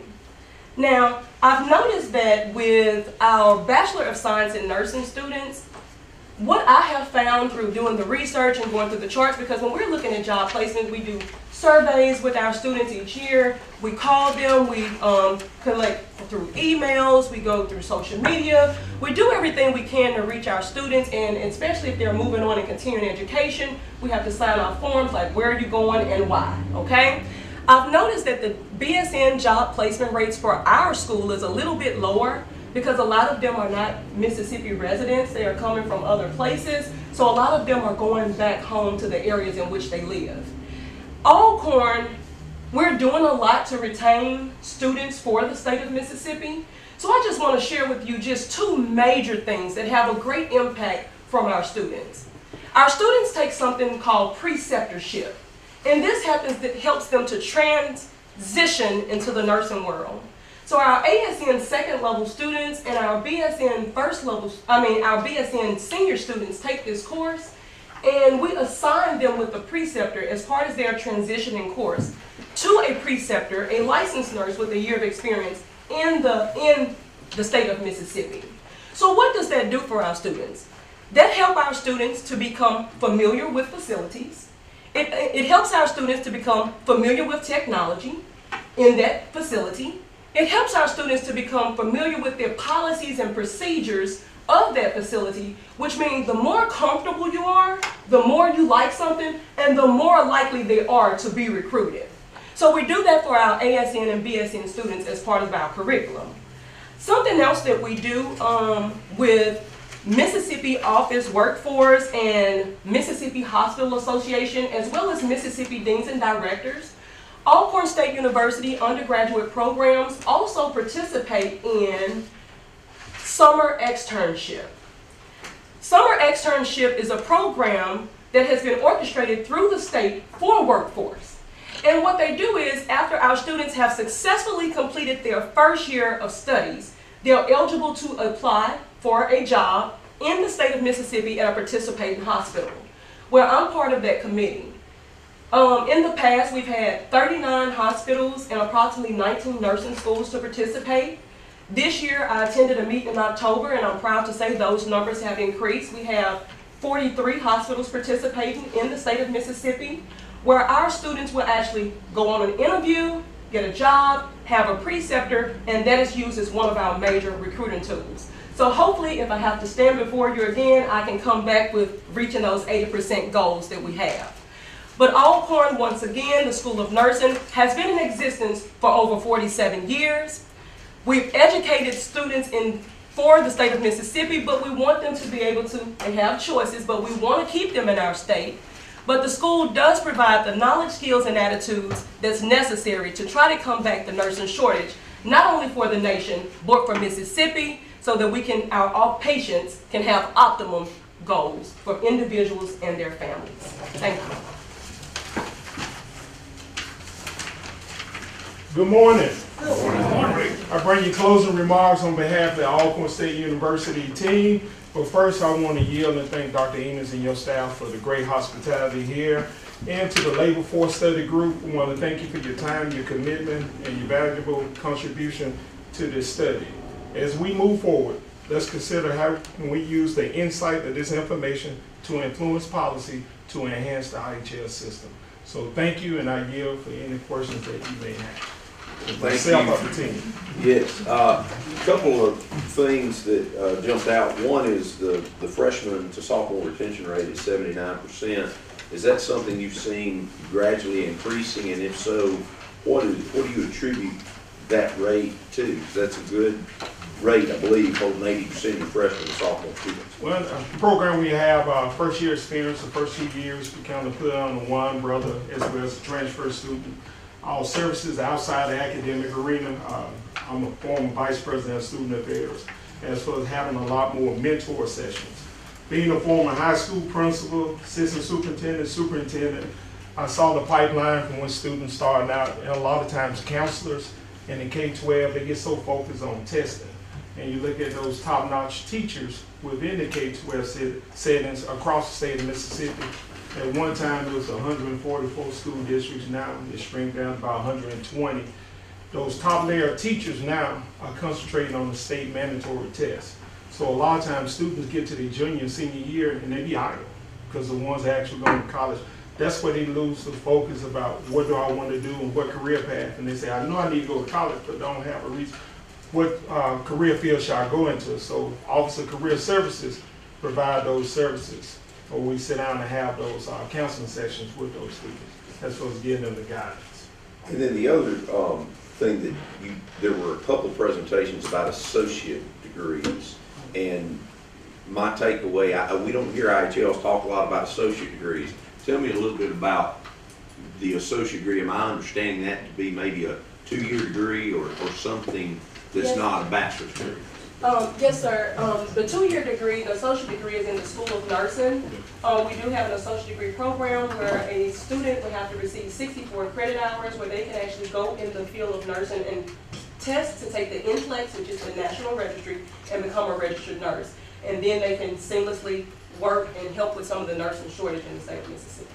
Perfect. And we're one of IHL out of 2 institutions that give that associate degree at a university. And the reason I ask that is the flexibility of the regionals, and I think Dr. Ennis even spoke to that earlier, as we're trying to reach and get those 316,000, as we're also dealing with our K-12 graduates, but it's the uniqueness of the programs, and that's part of the focus of this group, is to say what niches are that we're looking into the future, what do we need, and obviously nursing, teachers, etc. So I appreciate that. I would yield any questions from committee, Senator Parker. So, Marcus, I appreciate you bringing your whole team. The only problem is I wasn't able to catch all of the names. And the 2 people I want to ask questions to were the 2 I didn't catch the names. So my first question, Dr. Lee, concerned the career coaching and that impact that's having on Vicksburg. Yeah, the career coach, as we set up, I think has been a great thing for this state. What we did in this is we set the career coaches aside from the Department of Education so that they are, with the economic development community, and their job, as we intended it to be, is to look and connect careers to the students at an earlier age.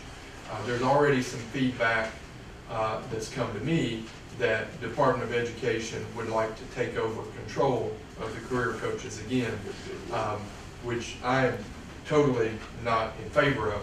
Can you kind of give me an idea of how you think the career coaching can help Alcorn State recruit, and can you give me any examples of ways that that has happened already? Thank you. Your first question, I can give you an idea of how we can recruit and track those students, but nothing has happened. As I mentioned in my presentation, it is new. We are excited about it. I did read it on the internet. And so, especially when I started reading the stories about Vicksburg and the career coach and what they're doing in Vicksburg, and it's one of our top feeder schools. So,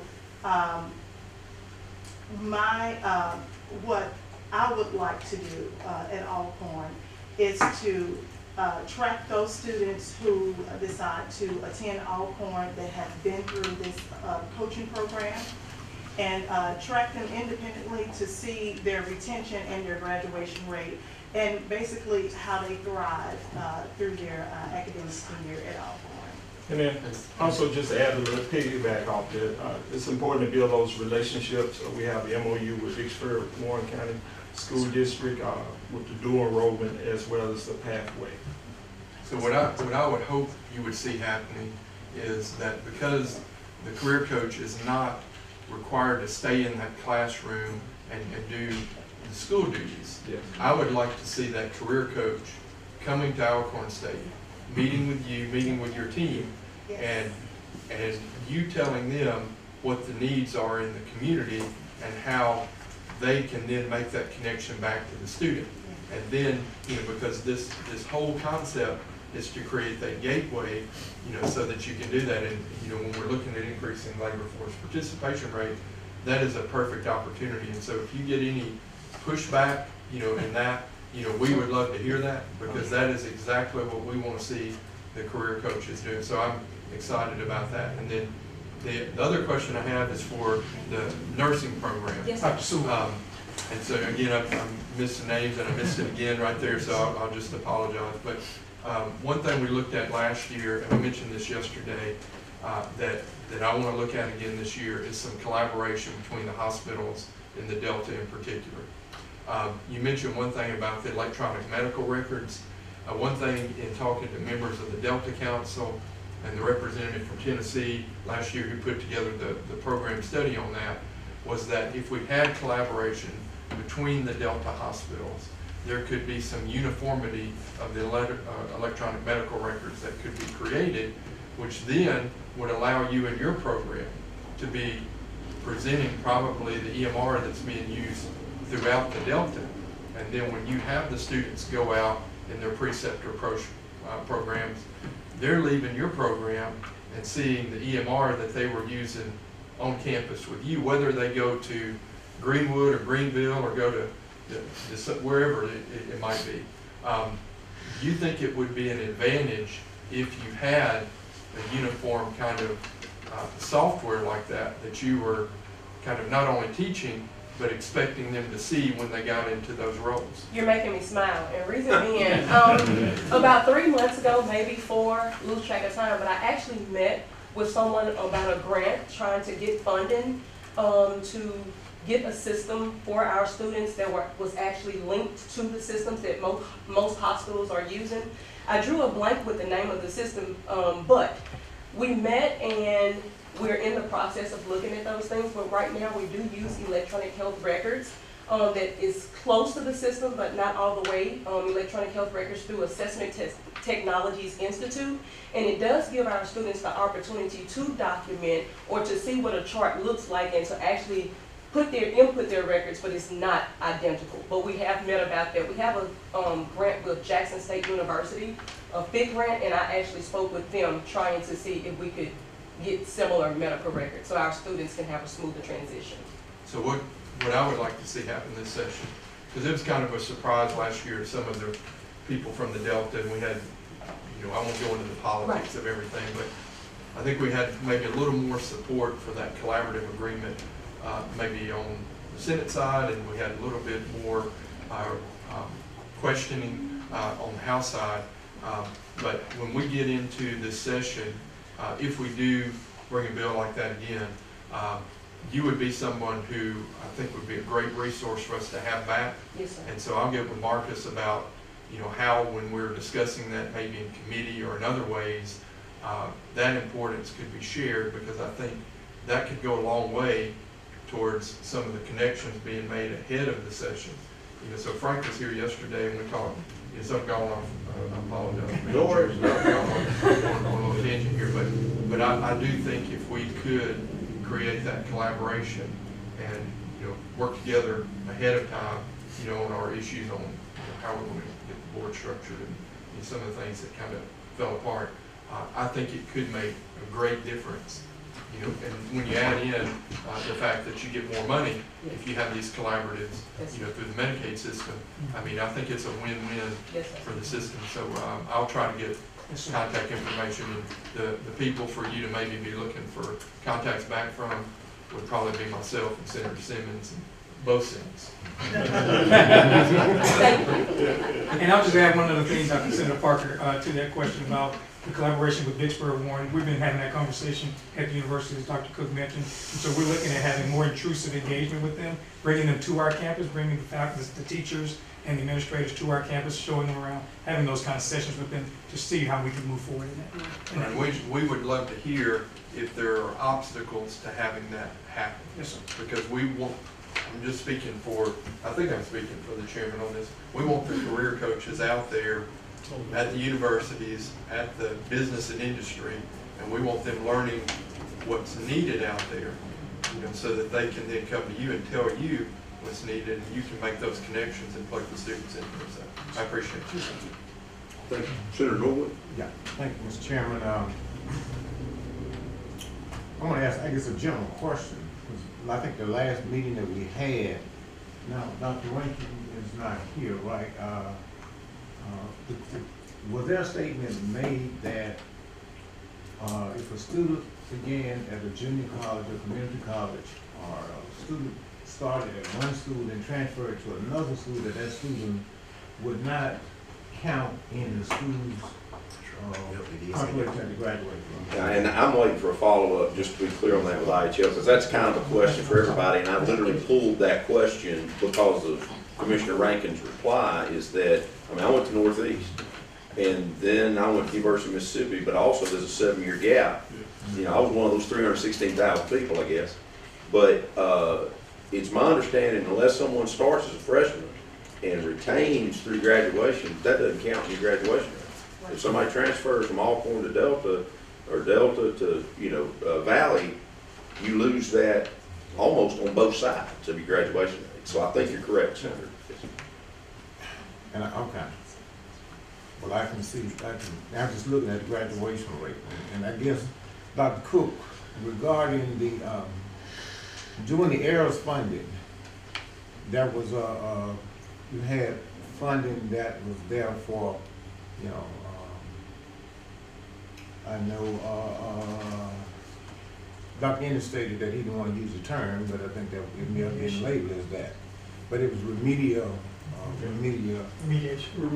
For all students. Have you seen a decrease, I guess, in your graduation rate, or the time that's necessary for the students to graduate because of that? Because that was from the data that I saw, that was very impactful in terms of a lot of students graduate from high school but yet not ready, not college ready. And that was the precept, if you will, to allow them. So have you seen that? And I guess it would be a general question, I guess, Mr. President, and it may not be something you can answer today, but if you could just get us that, I think that's very crucial. Because last year, year before last, conversation came up, and the question was asked, do you have a replacement for that? And if you do not have a replacement for the cut in the ERAS funding, then there again, that's a barrier for being able to graduate potential students that, potential individuals that may just have some challenges coming in. If you can't answer that, if you don't have that, if you could, that's something that you can get back to the chairman. So We'll do, but we still experience some deficiency gaps. The challenge to the provost is how can we do some remediation within the various schools and colleges. Matter of fact, School of Nursing, we had to create a summer program for some of those students that had some deficiency gaps, so the university had to eat that cost. okay, and that's the same thing I think Dr. Ennis stated there. So that is a barrier that you're facing in the, I guess, from the individual colleges or universities. Thank you, Mr. Chairman. Thank you, sir.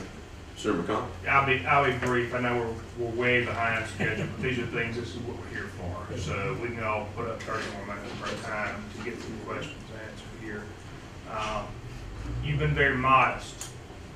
Dr. Ennis is very forward. Where are your, and Senator Norwood kind of started on this with what are your barriers? Where are your barriers? I've been to your institution. I've spent a lot of time there with the ag background and being former vice chair of ag. And I was very, I was disheartened by some of the facilities that we saw there. And I said it's going to want to see and come to a facility, to an institution that they're proud of as well. And I think we worked on that. But additional barriers I would ask about, Dr. Ennis talked about 39% Pell eligible students. And the flat tire being the end-all be-all of an educational career.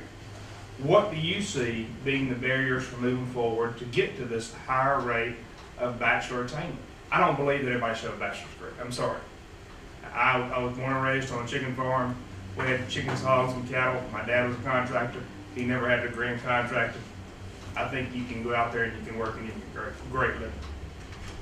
But I am a fortunate recipient of a bachelor's degree and a JD. And I will encourage anyone to go do that. So I ask you, what are your barriers? What are we looking at with you? What is your ask? Well, simple. My barrier is right now we're trying to build capacity.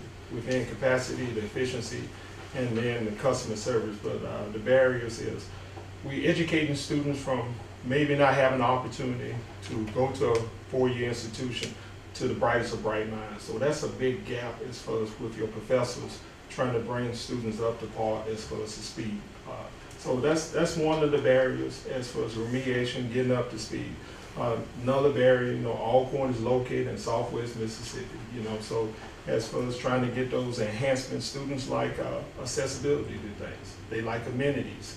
So the barriers is educating those individuals that may not know the pipeline of where it's going to open up doors for opportunities for the workforce. As far as that's where the mentorships come in. Because a lot of them say, I want a college degree, but I don't know what I want to do with the college degree. So it's actually bringing those students up to speed and showing them pathways. And I'll add to that, as Dr. Cook mentioned, facilities, you mentioned it yourself, our location. When you're coming to Alcorn, you're coming to Alcorn, right? You're not going anywhere else. And when you come there, you want to see paradise, because you saw that at a school up further up the road. And so if we can improve our facilities, our faculty housing, which we have done, as you mentioned, our residence halls, those kinds of things, and we're doing those things with the funding that we're receiving from the state. I would also add that pay for our faculty, which the state has been working to address equity across the SREB average and strengthening Alcorn State University and the rest of the state's public institutions. The pay scale is one of the areas. And I'll also defer to Dr. Buckner Brown, our provost, if she has anything she would like to add to that conversation. I just really wanted to say, I echo what Dr. Harris said. Our students are different than the students at work. He used the term unmet needs. I refer to the term because I'm a public health professional, and we call it social determinants of health. So you're looking at socioeconomic status. And the other thing that has been mind-blowing for me is mental health needs. Something that we overlook, and I don't think we really understand the coping strategies that students require. So we have quite a few instances where they're just a dire need for not just visiting a therapist, off and on. They need really constant care. And so, I'm a big advocate of higher ed. But I do understand that those physical and mental health needs come first. And so while I endorse that, I don't wanna have a break in continuing education, but if you're not well, you can't continue your education. So we have lost our mental health provider that was on campus. That is really a loss, and so we really need to replace that person. And we are filling in the gaps with the online healthcare services, but that does not, I don't think it replaces it. It supports it, but it does not replace it. And so all of those things that he said, I meant these, we have to address those things. And I will, someone asked to think about the 4-year our retention rate. It is good. But however, you'll see, and Dr. Ennis can talk about, Lee can talk a little bit more about that. Because of the students that we have, 4 years is really what we should be the goal. It's not the 6 years staying in school. You have students who, you know, they're the provider for their families. And so you're adding extra years of being in debt. And so we're provide, all of us, I think, are part of institutions. It's a Department of Education requirement. There's something called gainful employment. And so we're working on that study. I think it's due in January. So you want to not dictate what major you're going to be in, but you do need to provide students with an informed decision. If you're going to go to school, this is probably the average salary you're going to make. And we're looking at 4 or 5 years after graduation. So it is a concern for me, and I think all of my colleagues, that you don't want to be in school 6 years, $300,000 worth of debt, and the first job you get is $40,000. So along with that and the other things I talked about in social determinants of health, and as real as Dr. Sewell can say, that we have nursing students where we have paid for their cars to be repaired. Yes. Yes. I mean, that's not unheard of on our campus. So We do that through our foundation. You all right. yeah, we're not using somebody. We have a president. There's so much I can say, this is important. No more questions.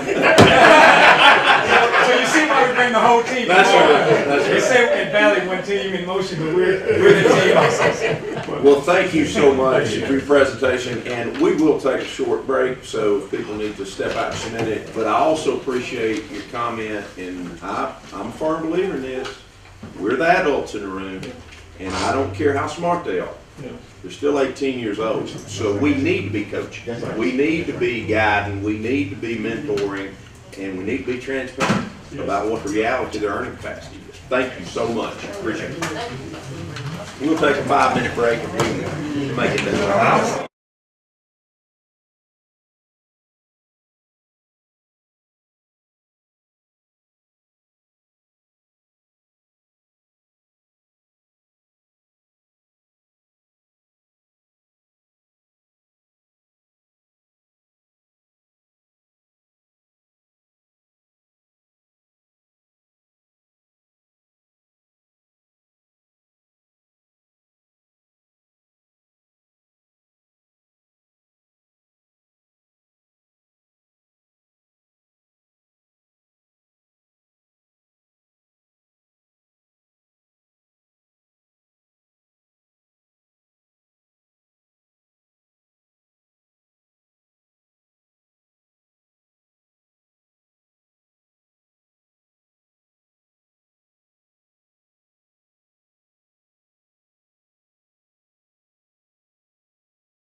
When y'all get ready, we'll go ahead and get back online. Next up, the Mississippi University for Women, President Nora Roberts Miller, and I got to spend 3 weeks on your lovely campus back in the summer of 1991 at the Mississippi Governor's School. So it's wonderful to have you, and of course they referred to it then, and I think probably still should, the Mississippi University for Women, and smart men too. So I'll turn it over to you. Well, thank you, and I want to thank Dr. Ennis and Delta State family for their hospitality, and I thank you for your interest in the regional institutions. I think that is really important, and I'm glad you're kind of lumped us together here to all present, because I can say ditto to what everything my friend said. We face the same issues.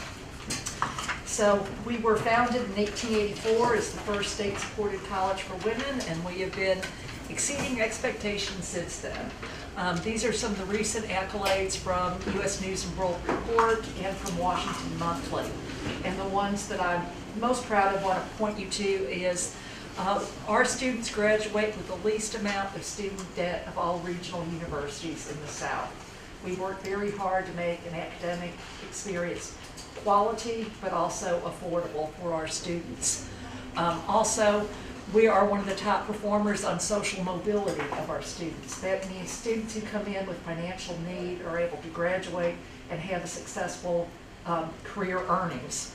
So we're very proud of those. The students that we serve,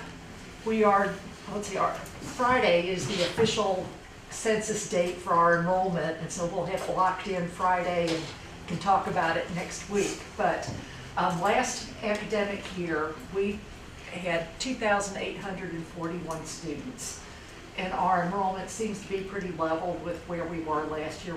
We're continuing in that. 86% of our students are from Mississippi. 78% of our students are women. 75 to 80% of our incoming class each year tends to be transfer students. We are a very transfer-friendly institution.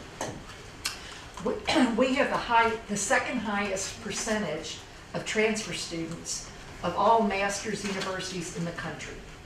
And so we realize that Mississippi has a very strong community college system. We also realize that if students are making a decision based on cost of where they're going to go, they're likely going to go to a community college, and we can't beat free. So we build strong pathways with the community colleges so that students know exactly what's going to transfer, and then they see that this is a possibility for them. We were just at East Central Community College yesterday signing an agreement about a 3+1+1 program where students can get their associate's degree. They can go ahead, they can transfer up to 90 hours into our program so that they don't have to leave their home area.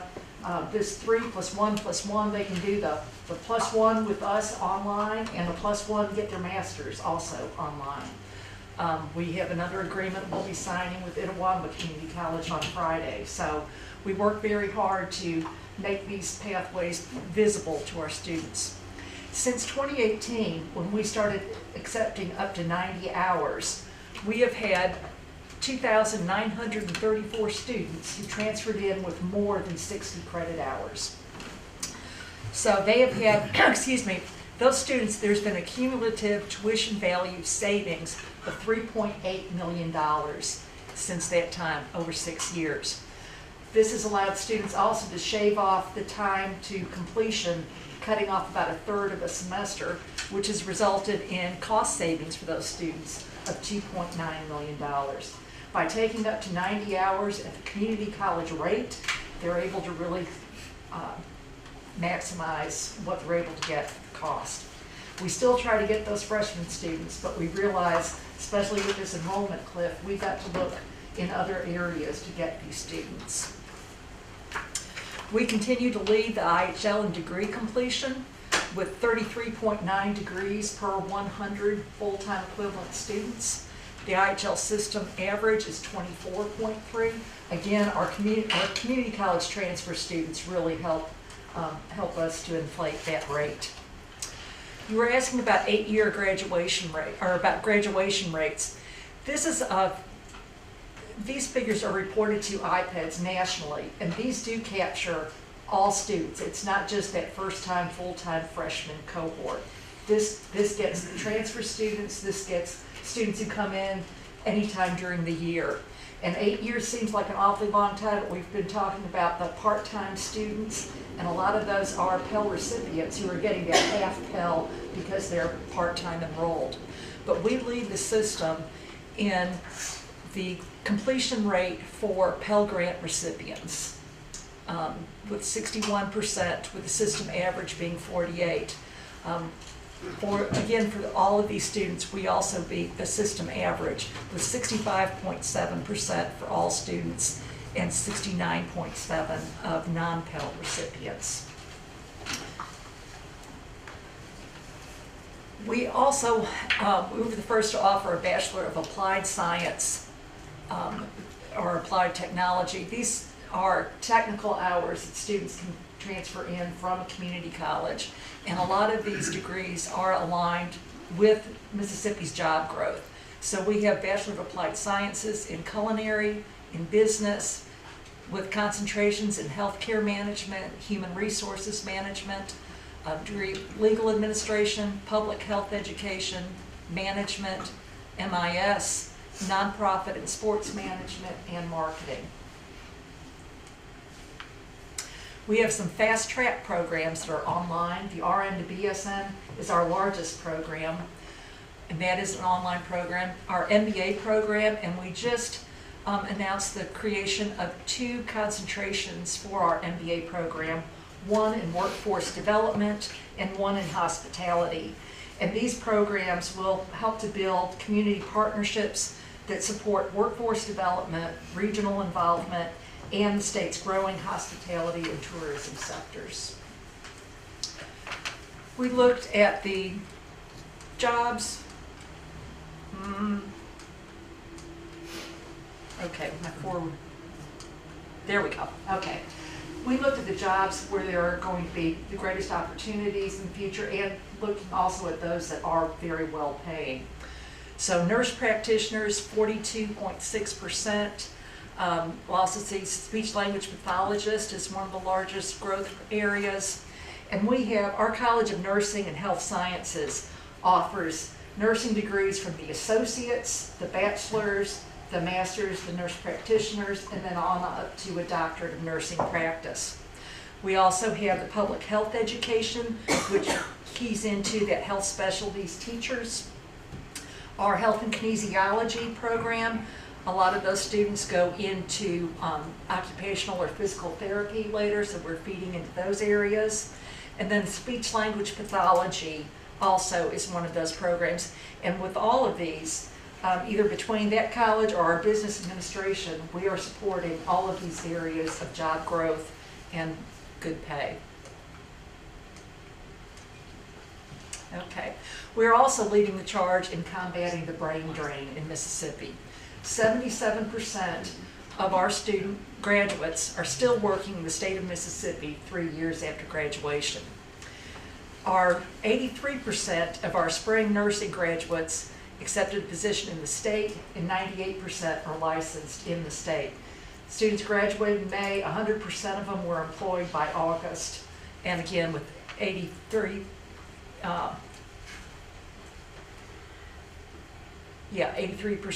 in the state of Mississippi.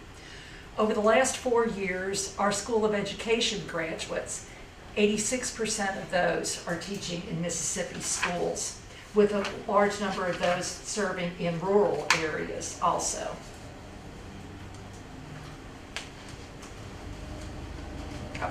The economic impact, we also had our economic impact study done, and this is based on fiscal year 2022. We have a total economic impact statewide of $215.3 million, 97.9 in our region, which is the Golden Triangle plus Noxubee and Monroe counties. And the total benefits to society, as I think others have mentioned before, there's also the health, the voting, the volunteerism, all of those things that come with baccalaureate degrees. We are also trying to make sure that our students are ready for work when they graduate. And we have our Office of Career Services and Professional Development that is working with our students to give them those abilities. So they look at the 8 core competencies for a career-ready workforce, and this is according to the National Association of Colleges and Employers. And so we use these competencies to develop what our programming is going to be for our development of our students. That same group, the National Association of Colleges and Employers, did a survey of employers on these 8 competencies, ranking them in importance, and then also ranking where they're seeing the career readiness of the current graduates. And so you'll see where the biggest gap is in communication, and we're seeing that in every aspect of society. And we're also seeing that a lot of that from our COVID experience, where people were online and they were not relating to each other as much. But we want to make sure that when our students graduate, that they are ready and that they have those communication skills. The second largest gap is in professionalism. We need to make sure that our students understand the need to show up on time and ready for work and prepared. So we're trying to really help our students. We're doing workshops. There are certifications that students could get in this development area. We're also offering workshops across campus and also in the workforce off campus. And a lot of that is talking about emotional intelligence, which is the basis for all of those core competencies. And we need to make sure that our students are ready for that. And we're doing workshops for, as I said, both on and off campus. Last year, we did a program at Baptist Hospital for the medical residents who are coming in, because they're seeing this throughout. It's also in these, new doctors coming in, but the importance of this emotional intelligence. And as artificial intelligence is making more and more of a scene, it's very important for us to make sure that we're ready to do the strategic and decision-making and the individual team development. Those are human qualities that artificial intelligence can't take over. So we need to make sure that our graduates are ready and that they have those soft skills to be successful when they graduate. So our partnerships, we partner with the hospitals. We had some students going down to Ingalls last week. We're also working with Baptist Memorial Hospital is one of our largest partners, also North Mississippi Medical System. And we just had an apprenticeship program with Baptist Hospital. We have 2 students who are working while they're attending classes, and they're earning $28,000 a year while they're doing this. Then they are also learning the equipment that's used for the document management, everything that Baptist does, all of their policies, so that they are ready, and they will work for Baptist at least 1 year after graduation. And we also have our students out in the field with faculty at hospitals, at medical clinics. Our speech-language pathology program is also out in a number of schools and therapy areas. And Senator Sparks, you'll note we have students at Tishomingo County Schools right now in our speech-language pathology program, which is one of those areas of high growth and high pay. So, as a hands-on teaching university, we see how important it is for students to be embedded in the communities, developing professional skills from day one. The work they do becomes more than just a theory in a textbook. They impact lives on a daily basis. And to close out, I'd like to share a life-changing story with you. Let's see, and I might need your help can you click on that link?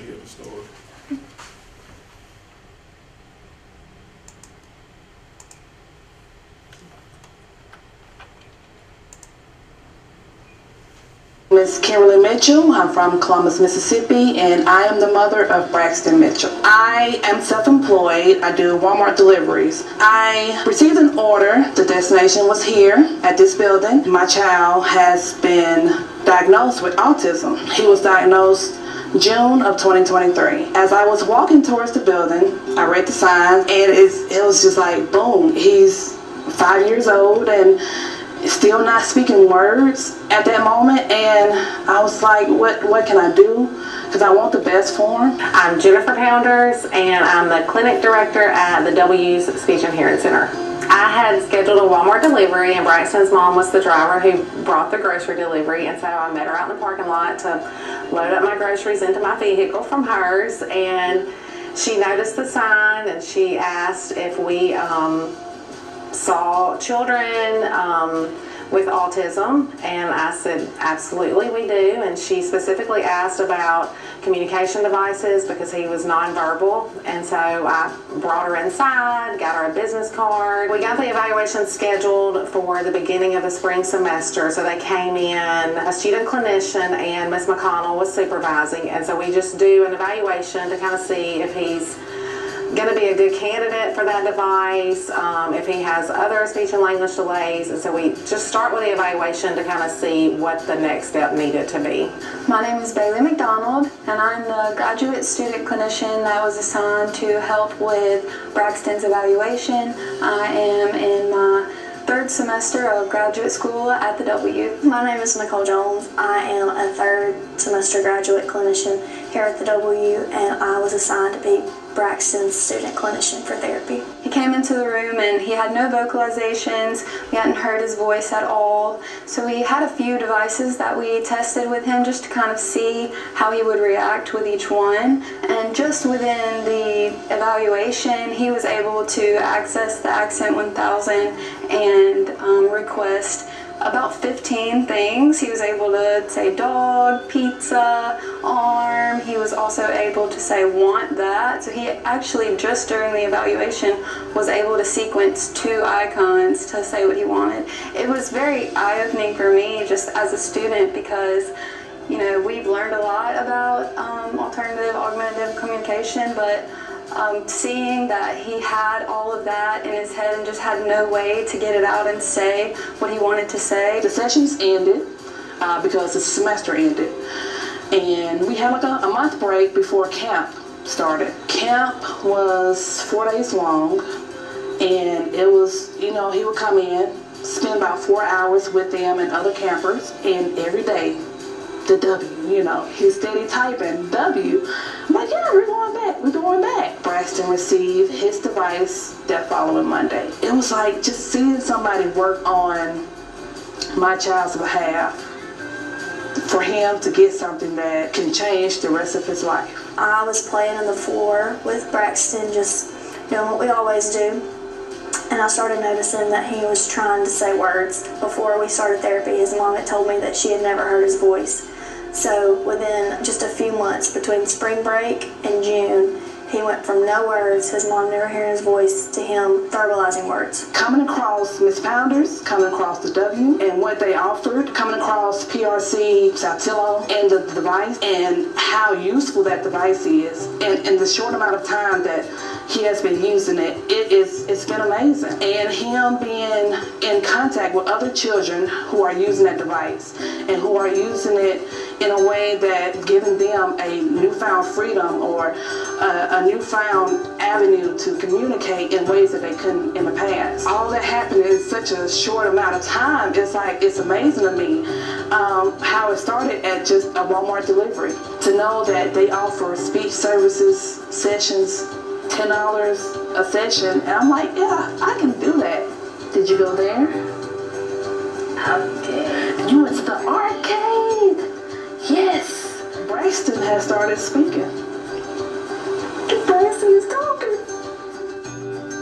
I'm proud about working with Braxton because this is one of the first times, I'm very, early in my career, I haven't graduated yet, but one of the first times I've kind of seen how we as clinicians can really be the person that, helps a child or adult be able to communicate their wants and needs, just knowing that he can tell his mom that he loves her, he can ask for things that he wants. It's just been amazing to see. He's now actually verbalizing words, he's able to ask for help when he needs it, And I just think that it's amazing that we are the people that are able to help children that really know what they want to communicate but aren't able to get those words out. So it's just been really awesome to see. It was impactful because I just got to see that I'm in the right place, that I'm doing what I'm supposed to be doing, and I get to help others communicate, because we take communication for granted, definitely.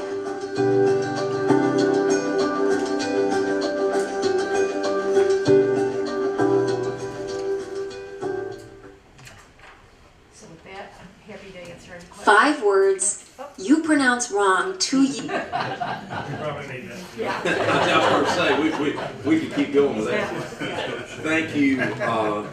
Thank you, President Miller. The couple of things you brought up, and I'm very appreciative of the uniqueness of each institution, the uniqueness of each presentation has brought out something, at least to me, and I think the committee.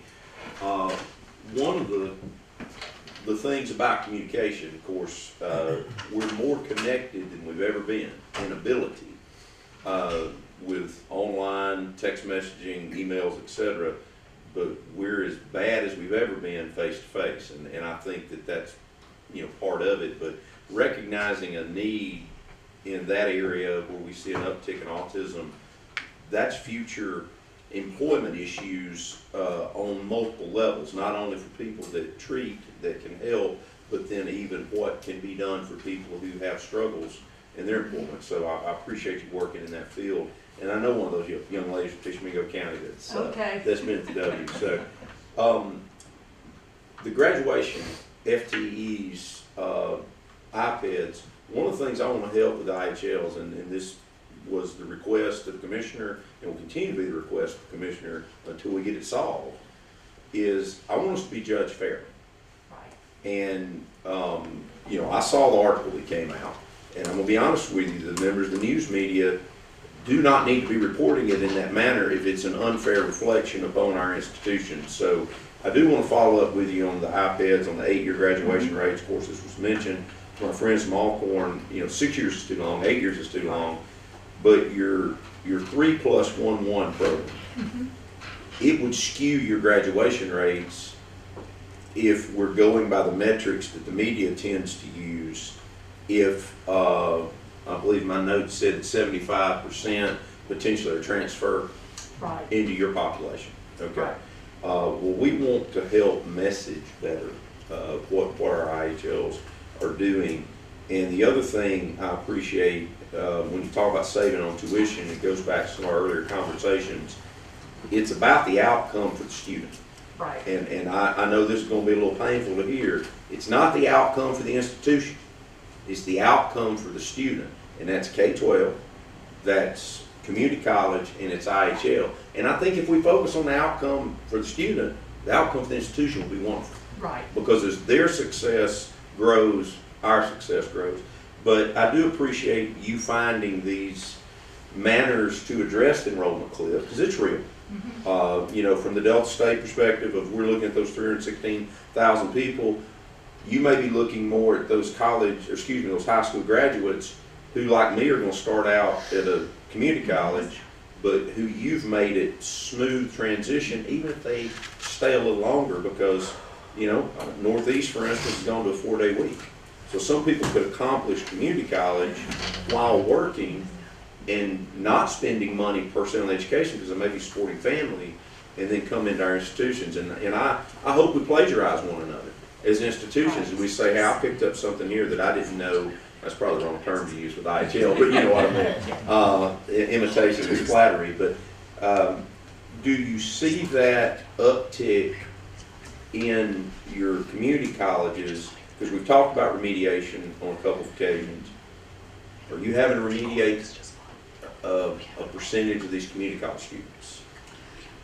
I can't speak definitely on that, but I would say typically the students who come to us who have already completed an associate's degree, they have shown that they are ready and they're ready to take on senior college work.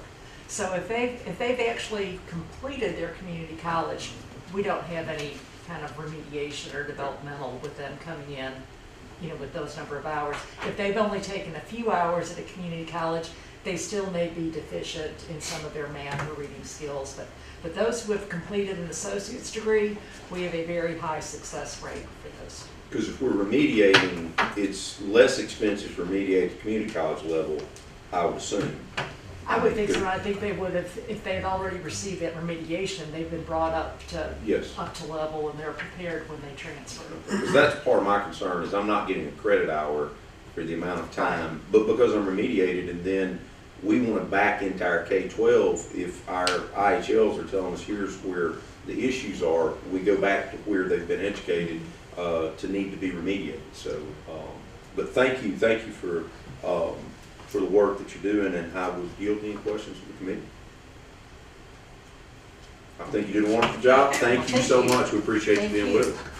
And we will move to Mississippi Valley State, Dr. Jerry Briggs.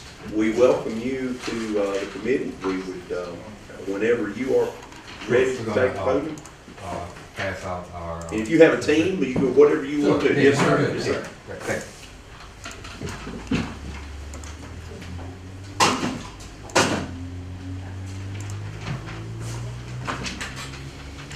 While they're loading that up, let me just say good afternoon. I'm Stephen McDaniel, the Interim Vice President of the University Advancement, Government Affairs, and External Relations. And on behalf of Mississippi Valley State University, Chairman Sparks, and your committee, President Ennis, thank you for this opportunity to be here with you. Mississippi Valley State University will celebrate 75 years in February of preparing young people for the workforce, not just in the Delta, but across Mississippi. And so we are proud of that accomplishment and that work, and we're looking forward to continuing to do that work. So President Briggs is here to tell you about the opportunities and challenges that we have, and we're looking forward to sharing and hearing from your comments.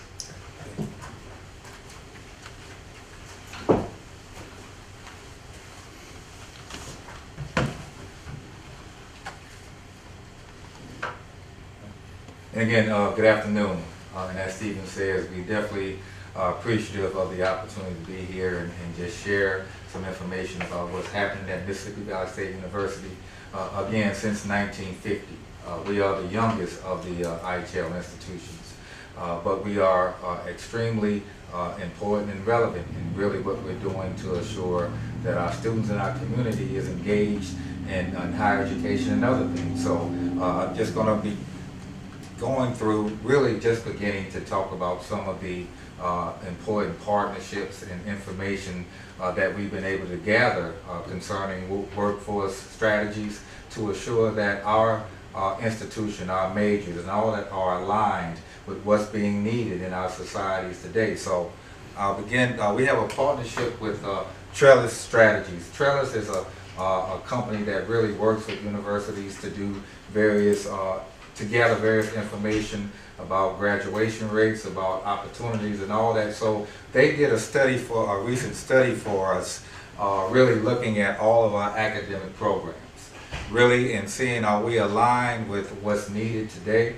Are we doing things to address some of the challenges within our university, and really looking at all of our departments using the IPED data, using data from the Mississippi, and all of that really, again, that talks about what's happening for our students at Mississippi Valley State University. And again, according to what they found in the study, a high school graduate in the state of Mississippi going straight into the workforce can really get a job making about $26,000 a year. Now that varies obviously based on what they're going into, but on average, that's what the data says. And they are showing that graduating, getting a degree from Mississippi Valley State University, that they're going to be starting in their career at a much higher point, higher salary. They looked at all of our academic programs, and again, looking at 17 of our bachelor's level programs, they found that 9 of them match occupations with more than 50 average regional openings a year. So again, a lot of our programs in the second paragraph sort of speaks or identifies some of those exact programs: business administration, management and operations, teacher education, and the others. Really, those are areas where we have degree options in all of these. And again, they're showing that the data shows that a degree from Mississippi Valley State University is supporting the needs that they're finding in the region, in the state, and nationally as well. So our challenge is, in the last sentence on this page, we recently only graduated 2 students in the last 2 years with teaching degrees that will lead into teaching into political science and government. Although education is one of our major programs, we are going to be looking to really build that department even more. Mississippi Valley State University was actually founded as a teacher's institution, preparing teachers, particularly for teachers in the Mississippi Delta. So we're going back to that original purpose and really looking to build that program more going forward. But this is just some of the data that was found from the Trellis report. We also was able to get, and I'll actually go to the next slide so see where this source came from College NPV. They really are an independent analysis group that looks at economic factors, financial factors aligned with degrees associated with information from the Department of Education. And this is what they really determined, that students who are in these areas, who have degrees in these areas, really the question always is a degree worth it? You know, am I going to really be able to advance and improve and grow my family and that sort of thing based on what my degree is? And as you see, there's several degrees that talks about engineering, that being number 1, computer and information science, engineering technology, and on, business, architecture, nursing, and all those things, all those opportunities. One program that we really highlight at Mississippi Valley State University is our engineering technology technician opportunities. So again, you can see that students who have that degree really have a potential. So is that degree worth it? Absolutely. And so that is another program that is highlighted at the university, and we're being intentional about recruiting students in that area. But again, this just speaks to other career options and other degree options that really talk about, is that degree worth it, and will it provide opportunities for advancement throughout the course of their working capacity. And again, we are engaged in several of those programs that were listed on that slide. We also have a Prison Education Partnership Program, a PEP program. We're going into our 3rd year of this program, and right now we are housed in 2 facilities offering bachelor's degrees in those facilities. In the Delta Correctional Facility and also the Bolivar County Regional Correctional Facility. Right now we have approximately 50 students who are in those programs, and they are now, through the Second Chance Pell, they are now Pell eligible. We actually went through the accreditation process with SAC-COC for this program, and we gained full accreditation last week. So again, this has just been a very successful program for us, understanding the need and understanding the commitment of what? Giving back and giving individuals opportunities. So this is just another program that we're very happy to be engaged with.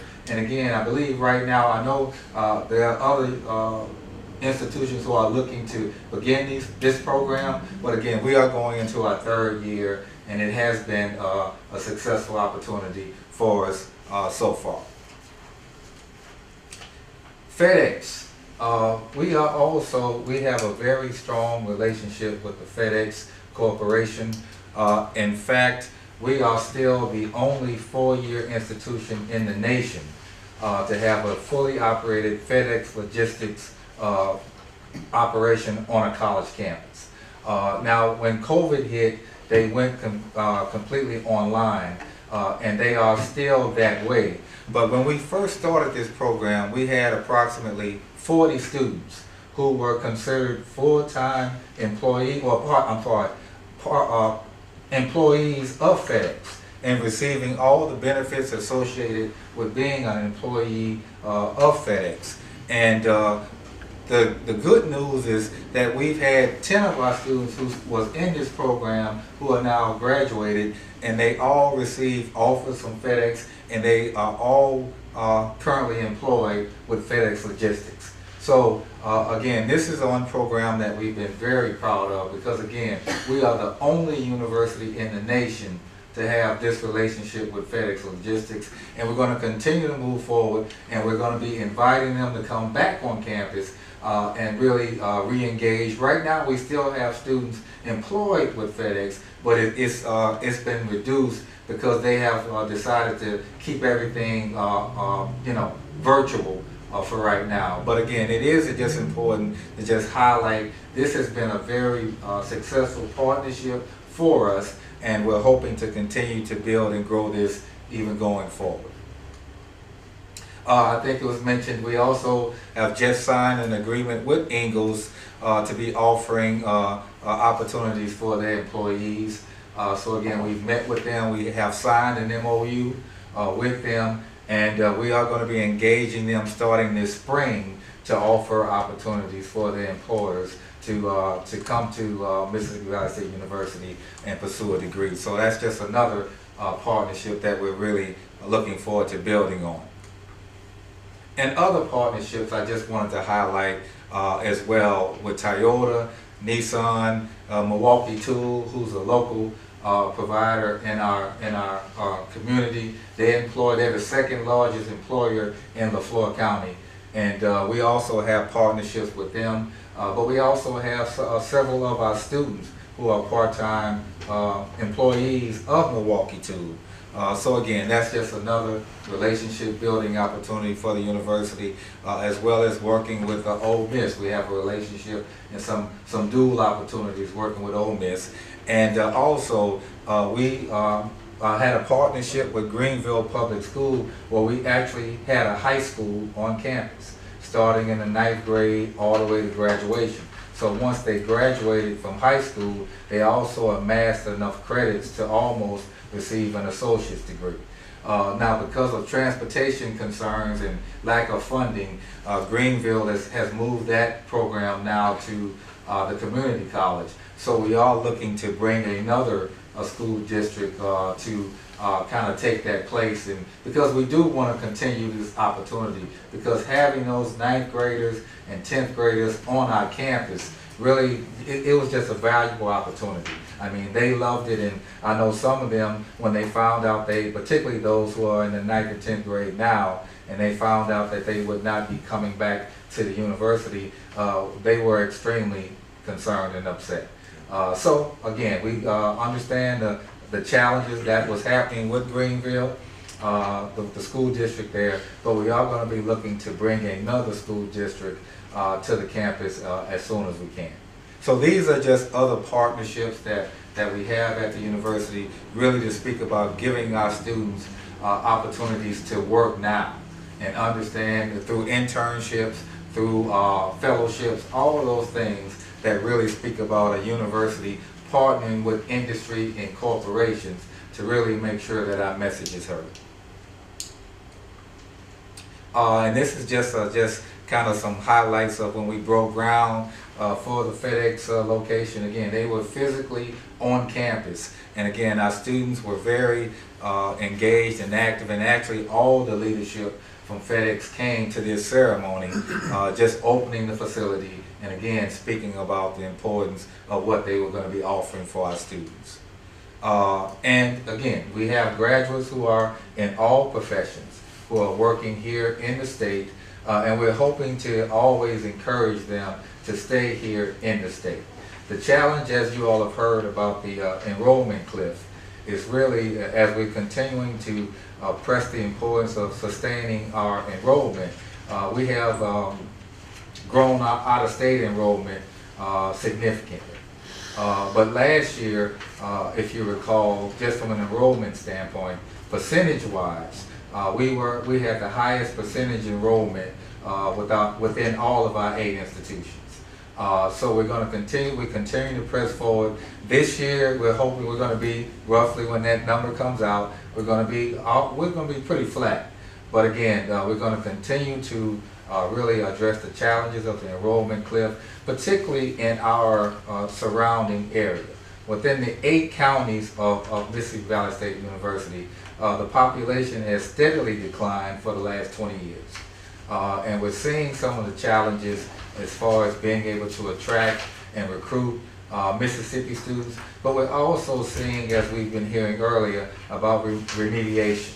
A large percentage of our students, our incoming freshmen, are coming with some remediation needs.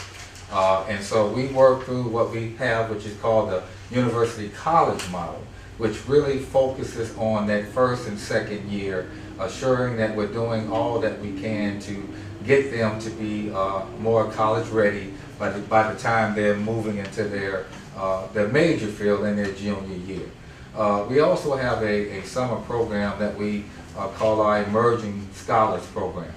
That program is for students who do not necessarily meet the admissions criteria, and they spend 8 weeks on our campus through that program, really looking at English, math, those fields to get them ready to become full-time in the fall. And right now, I know some of our other sister institutions offer this, but we have the highest number of students who are coming and enrolling in that summer program at almost 100 students each year for probably the last 3 to 5 years. So there's a need to continue to look at that, because honestly, that is our pool of students who's coming to the institution after that program. So we are going to continue to look to figure out how we can build and grow that program going forward as well. But all in all, I think that Mississippi Valley State University, again, we're looking at what data says.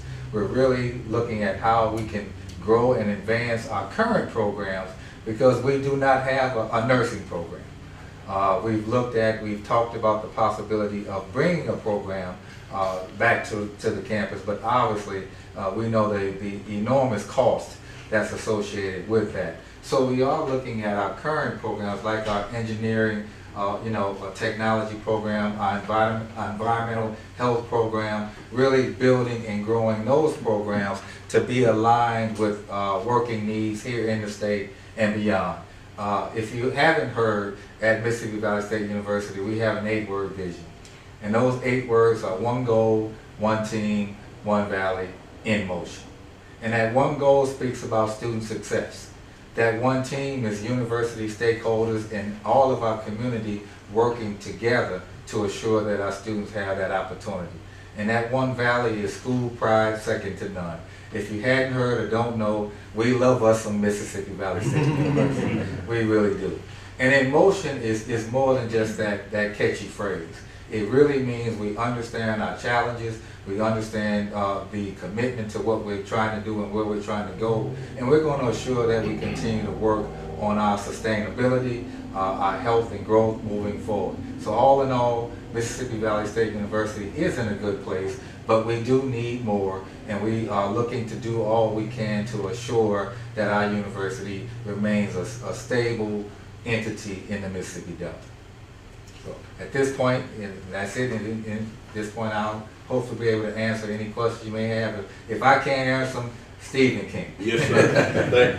Thank you, Dr. Briggs. A couple things. The high school, did you have a 9 through 12 on campus? Yes. Okay, and were you just using existing space you had on campus? Yes, we had a space identified just for them. And actually, we had a space because they ate lunch, or they were on campus the whole day. And we had a space for them to eat lunch, and so it was a very productive partnership. If you had another partner in that, you'd be able to roll right back in. Right back into that same space. Your Emerging Scholars Program, roughly 100 people each year. Do you get the majority of those people as students coming Yes. in, or is that part of I'm already admitted, I'm coming to school here, but based on analysis, I need to participate in this program? Right, no, they're not already admitted. Okay. Right, they're not admitted because they hadn't met the requirements that all of our institutions have for admission. So they have to go through this program, and if they are successful in this program, then they can be admitted to all the institutions. But what we're finding is once they go through this program, probably about 95% of them complete the program, and of those who complete it, that would roughly be 95 out of the 100. And we probably enroll about 88 of that 95. So they're comfortable, they've Right. been on They come and they usually stay. What is your enrollment roughly? What do you figure your enrollment number is? We're going to be pretty much stable that we were last fall, roughly around 2,200. So we were, I think, 2196 last time. And as we're saying, the official number will be announced next week. So we are kind of keeping that until that happens. But we are expecting to be roughly flat or just a little bit more than that what we were last fall. And then the hard question, which I have to ask, I've asked this of a lot of our universities, and it changed my approach based on what Commissioner Rankin said in our prior hearing. But I know you got challenges. If you're bringing in people in the Emerging Scholars Program, in other words, they weren't even eligible to be admitted, and you're trying to help them get to be a qualifier, to be admitted, then I'm enrolling you. Now I'm trying to graduate you. But what do you see as the graduation rate? And I don't know what you would consider the proper 4-year and 6-year. I know what gets reported. But tell me about retention of your students and graduation rates. Right. Well, I think that is a challenge because of I think several reasons. A lot of times when we look at graduation rates and retention, we focus on what are the reasons students aren't matriculating to graduate. And a lot of times we focus on the preparedness of that student, but we don't really ever speak about really the campus environment and really some of the challenges that's happening on the campus, either through facilities, either through amenities. All those sort of things factor into whether a student decides to stay or not. And for us, we get a large number of transfer students as well. Half of our enrollment is probably transfer students. And obviously, we've talked about they're not factored into the overall graduation rate. So it does show that our graduation rate is lower. But I think that we do try to survey all the students who do not return to get an idea of what happened.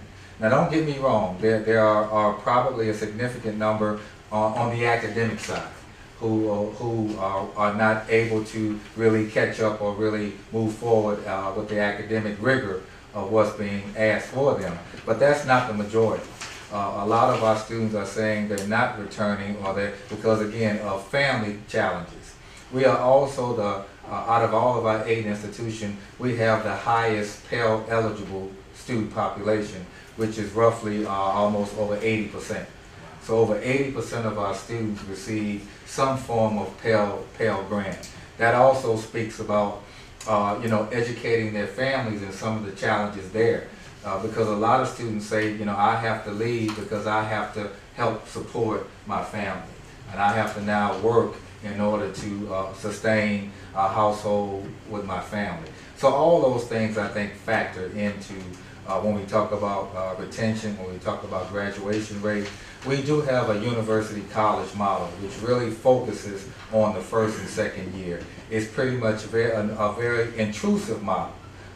We use a platform that's called Grades First. So if a student is having some challenges in the class, the instructor or the professor can put a note in Grades First, and that goes to their counselor in the area. And so that counselor now is intrusive with that student. We just don't get that information and leave that student alone. We actually go find them. We go in the residence halls or wherever we have to go, really to understand what are some of their challenges. But overall, I think the important thing is there are several things that really factor into graduation and retention. Our retention rate is roughly around 62-65%. We are trying to get that higher with that university college model. But again, understanding some of the campus challenges that we have when our students come and they see some of our academic buildings, they see some of our residence halls, that becomes a challenge. There was a study done several years ago, and I'll just be frank. There was a study done several years ago that looked at all of our campus infrastructure and buildings. And although we are the youngest of the 8 institutions, what that study showed is we have the oldest campus. So we do have several facilities that are outdated, that need drastic improvement. We have some things moving forward this year that we're very happy to see. But that is another challenge that we're facing in trying to not only attract new students, but keep the students on our campus when obviously some of their friends are going to other universities and they visit and they come back and then they see kind of where we are and what we need to do to keep moving forward. Thank you, Dr. Briggs, and I'd love to talk to you offline about your PEP program. Certainly that is a population that's not counted in our labor force, but it's hugely impactful once they re-enter their gainful employment. Sure. And just to highlight that a little bit, I went to, for the first year we had a congratulations ceremony at both facilities, and I attended, and their families came, and there were a lot of tears and just a lot of gratitude of being in the program. And so it has been something that we've been very proud to be a part of, and really are going to continue to look to enhance it even more. Thank you. Senator Norwood.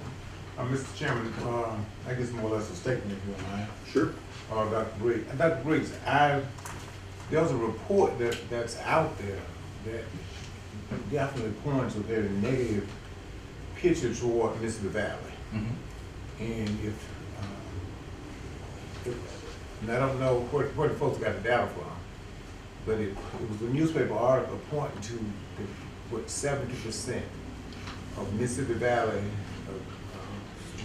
State students fail to graduate. And I think messaging is important, and it's been out there for a while. So if that is not the case, then I think it's in your best interest to correct that, to remove that. And I think overall, Mr. Chairman, the way, this sent a very negative picture in terms of graduation rates if we fail to get this thing corrected, because it's unfair to the students, it's unfair to the taxpayers, and it's unfair to the institution that this data is coming out that's negatively impacting, and these professionals have no real choice in the matter. And I think that that's something that we don't need to go sleep on. That's something that we need to get corrected. And Dr. Briggs, like I said, that would be my concern there. And I don't know where you will fall in that, but it's important that we get good, accurate data that's out there. And if it's not, then we need to address it, because I'm sure. I think that Dr. Ennis pointed out that each institution has its own unique qualities in terms of where you are and your productivity, and if you fail to promote that or make that publicly known, then it's doing a disservice to you and your institution. Sure. And so you're absolutely correct. And I've always said that when we have articles like that, or when we have people promoting that narrative, for one, they have never stepped foot on our campus. And they don't really know or really understand. They're just looking at empirical data as opposed to understanding a story or understanding reasons and opportunities that a university can offer. And when we saw that, we did see that and we have reached out to them and others and we get no response. To be able to say or push back, and so that's why we really have a very aggressive campaign at the university as we're approaching our 75th anniversary, is being able to tell our story as opposed to someone else or others trying to tell the story for us and the narrative that's being presented. Our institution has been a staple and I think an important need in the Delta since 1950. And understanding the region, even we're south in the Delta, and understanding some of the challenges that's happening in our surrounding communities is what we're really going to be continuing to push forward. To have something that says, even if those numbers are correct, let's also focus on and talk about if it's 30%, then let's talk about those 30% and where they are and what they're doing to improve opportunities here in the state and beyond. And we have some outstanding alums and current students as well. So that's just a narrative that we know that we're going to have to continue to push back on and again tell our story. So we are planning a full-year campaign that will show what we're doing, where our students are, what they're doing in their profession, how we have students and graduates in every profession you can name. There's a Mississippi Valley State University graduate in that profession. And we just need to continue to highlight that, even though we know we have some challenges along the way.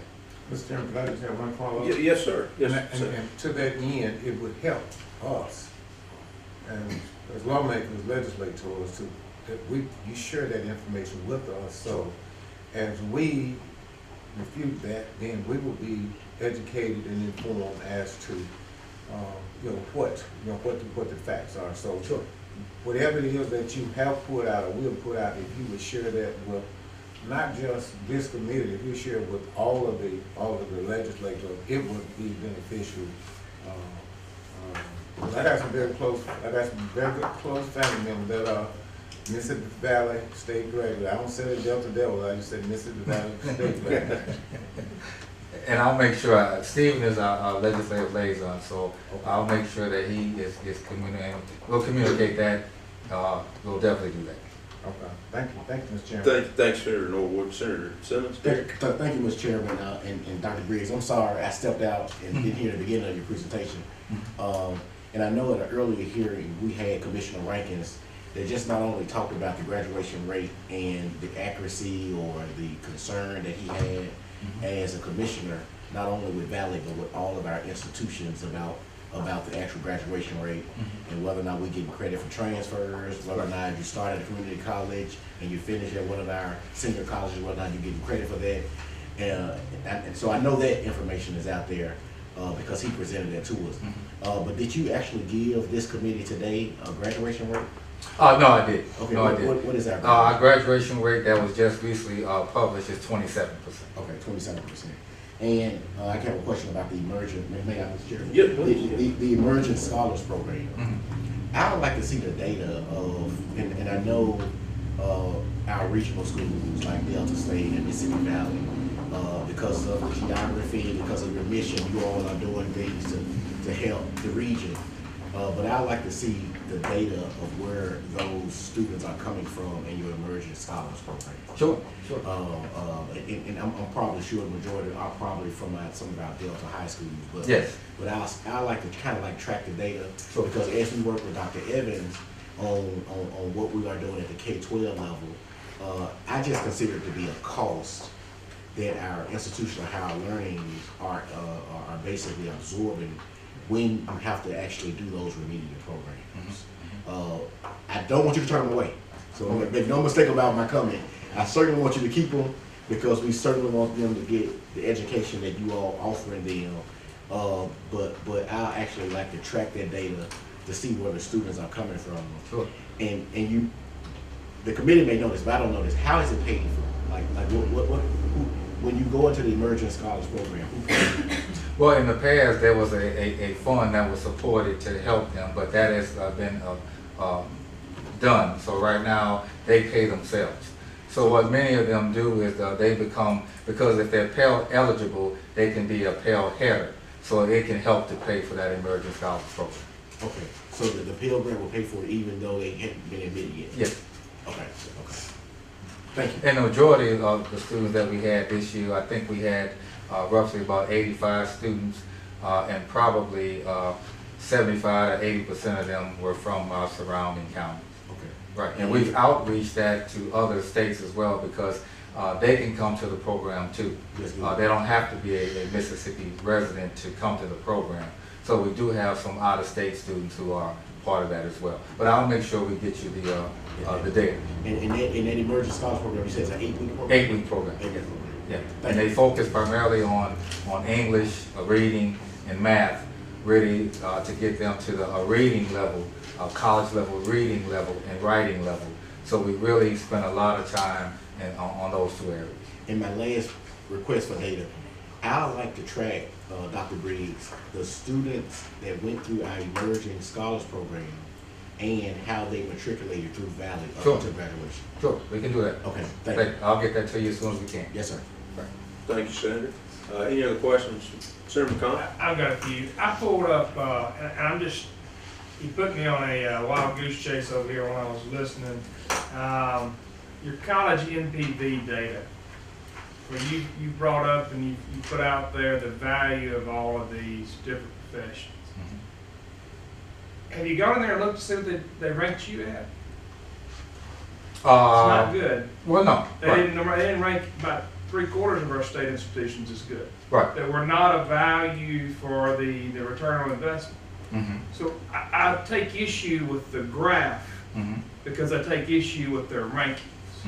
There's only 4 that rank with a value of investment. You're in there. You're not.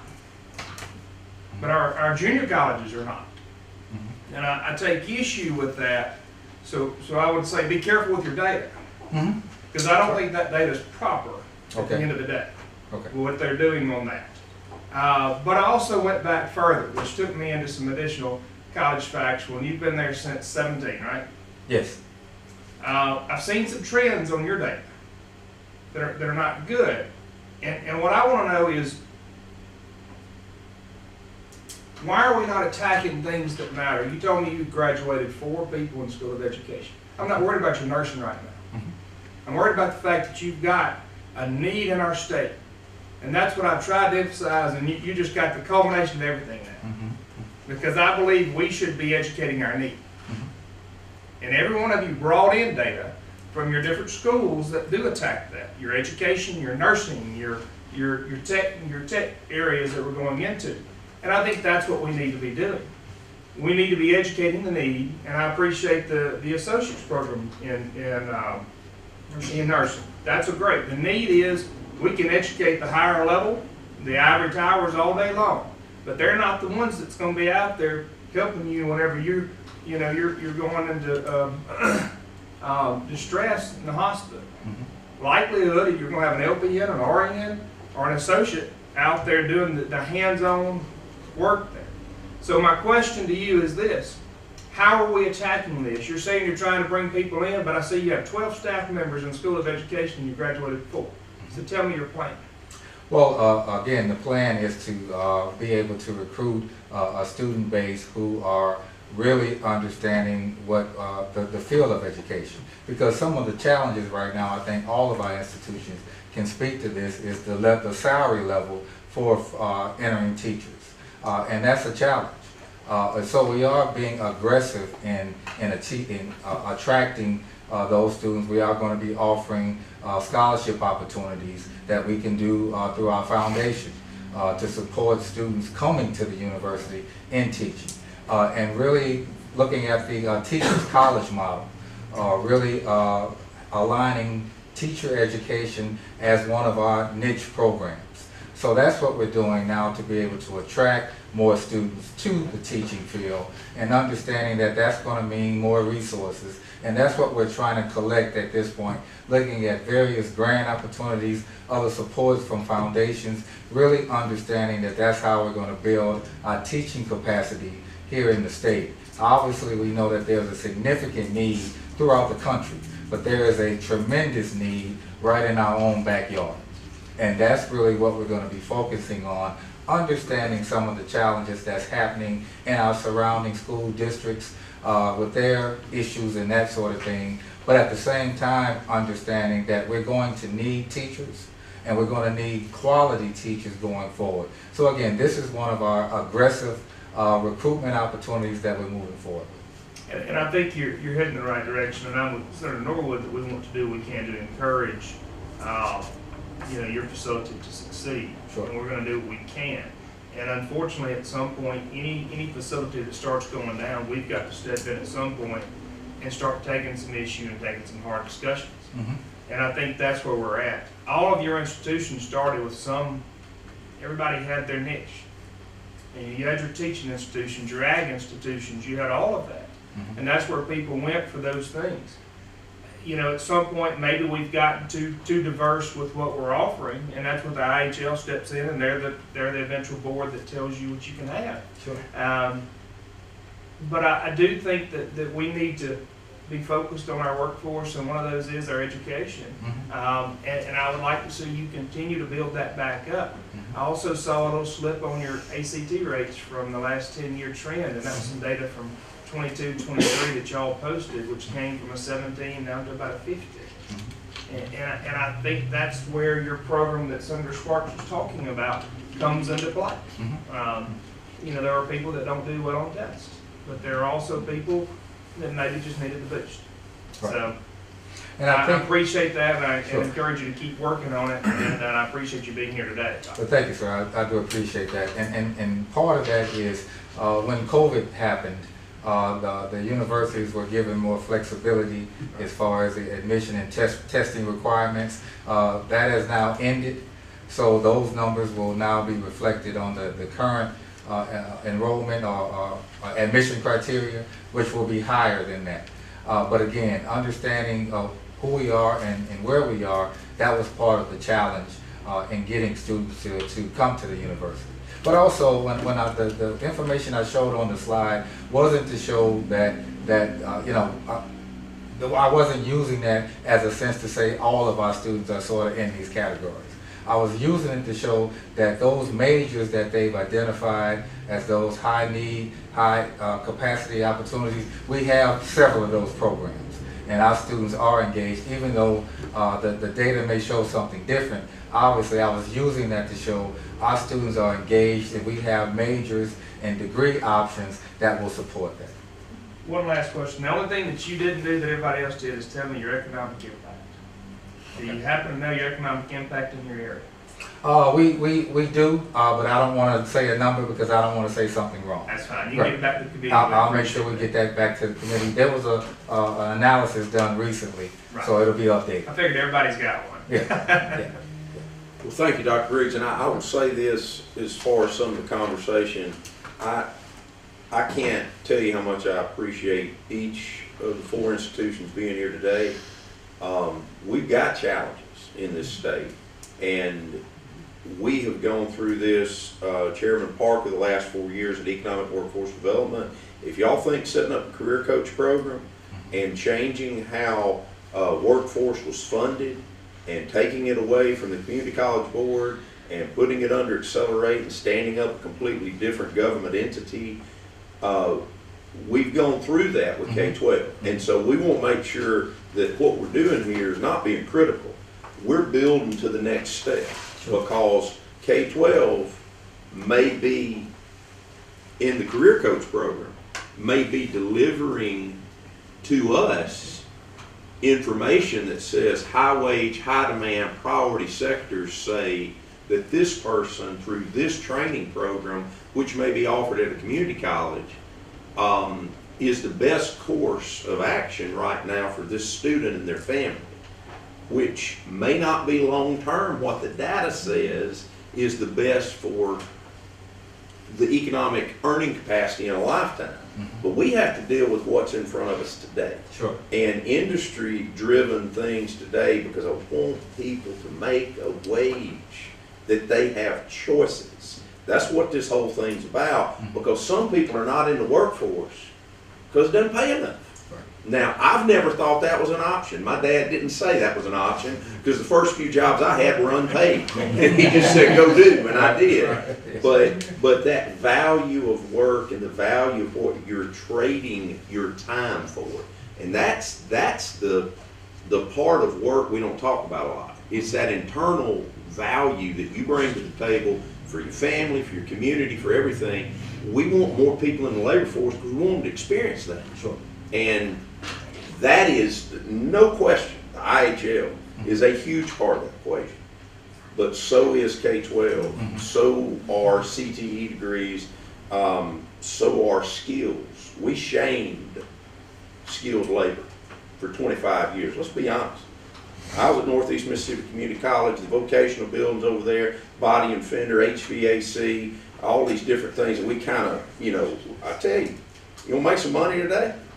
Be an electrician, be a plumber, you know, be a concrete finisher, be a bricklayer. I mean, you go on and on down the line. So while we don't want anything to be a sense of not valuing a bachelor's degree, a master's degree, or nursing, we know how much we need that. Teachers, we know how much we need that. But we're looking at Mississippi as a state, and particularly as a region, and saying what changes people's lives. And IHL does that, but so does a gainful employment, because a degree that underperforms my earning capacity is a bad ROI.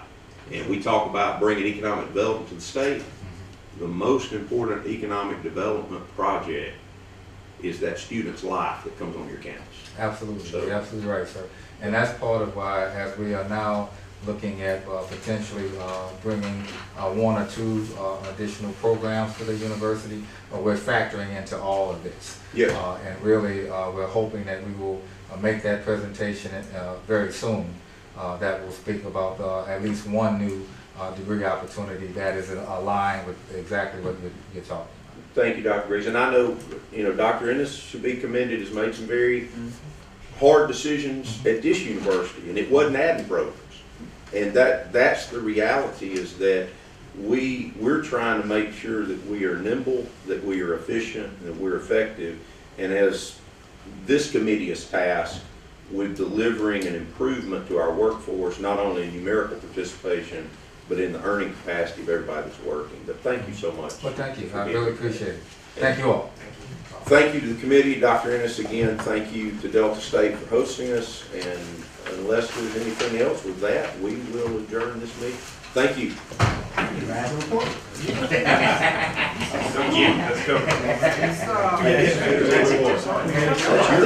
Well, that one says.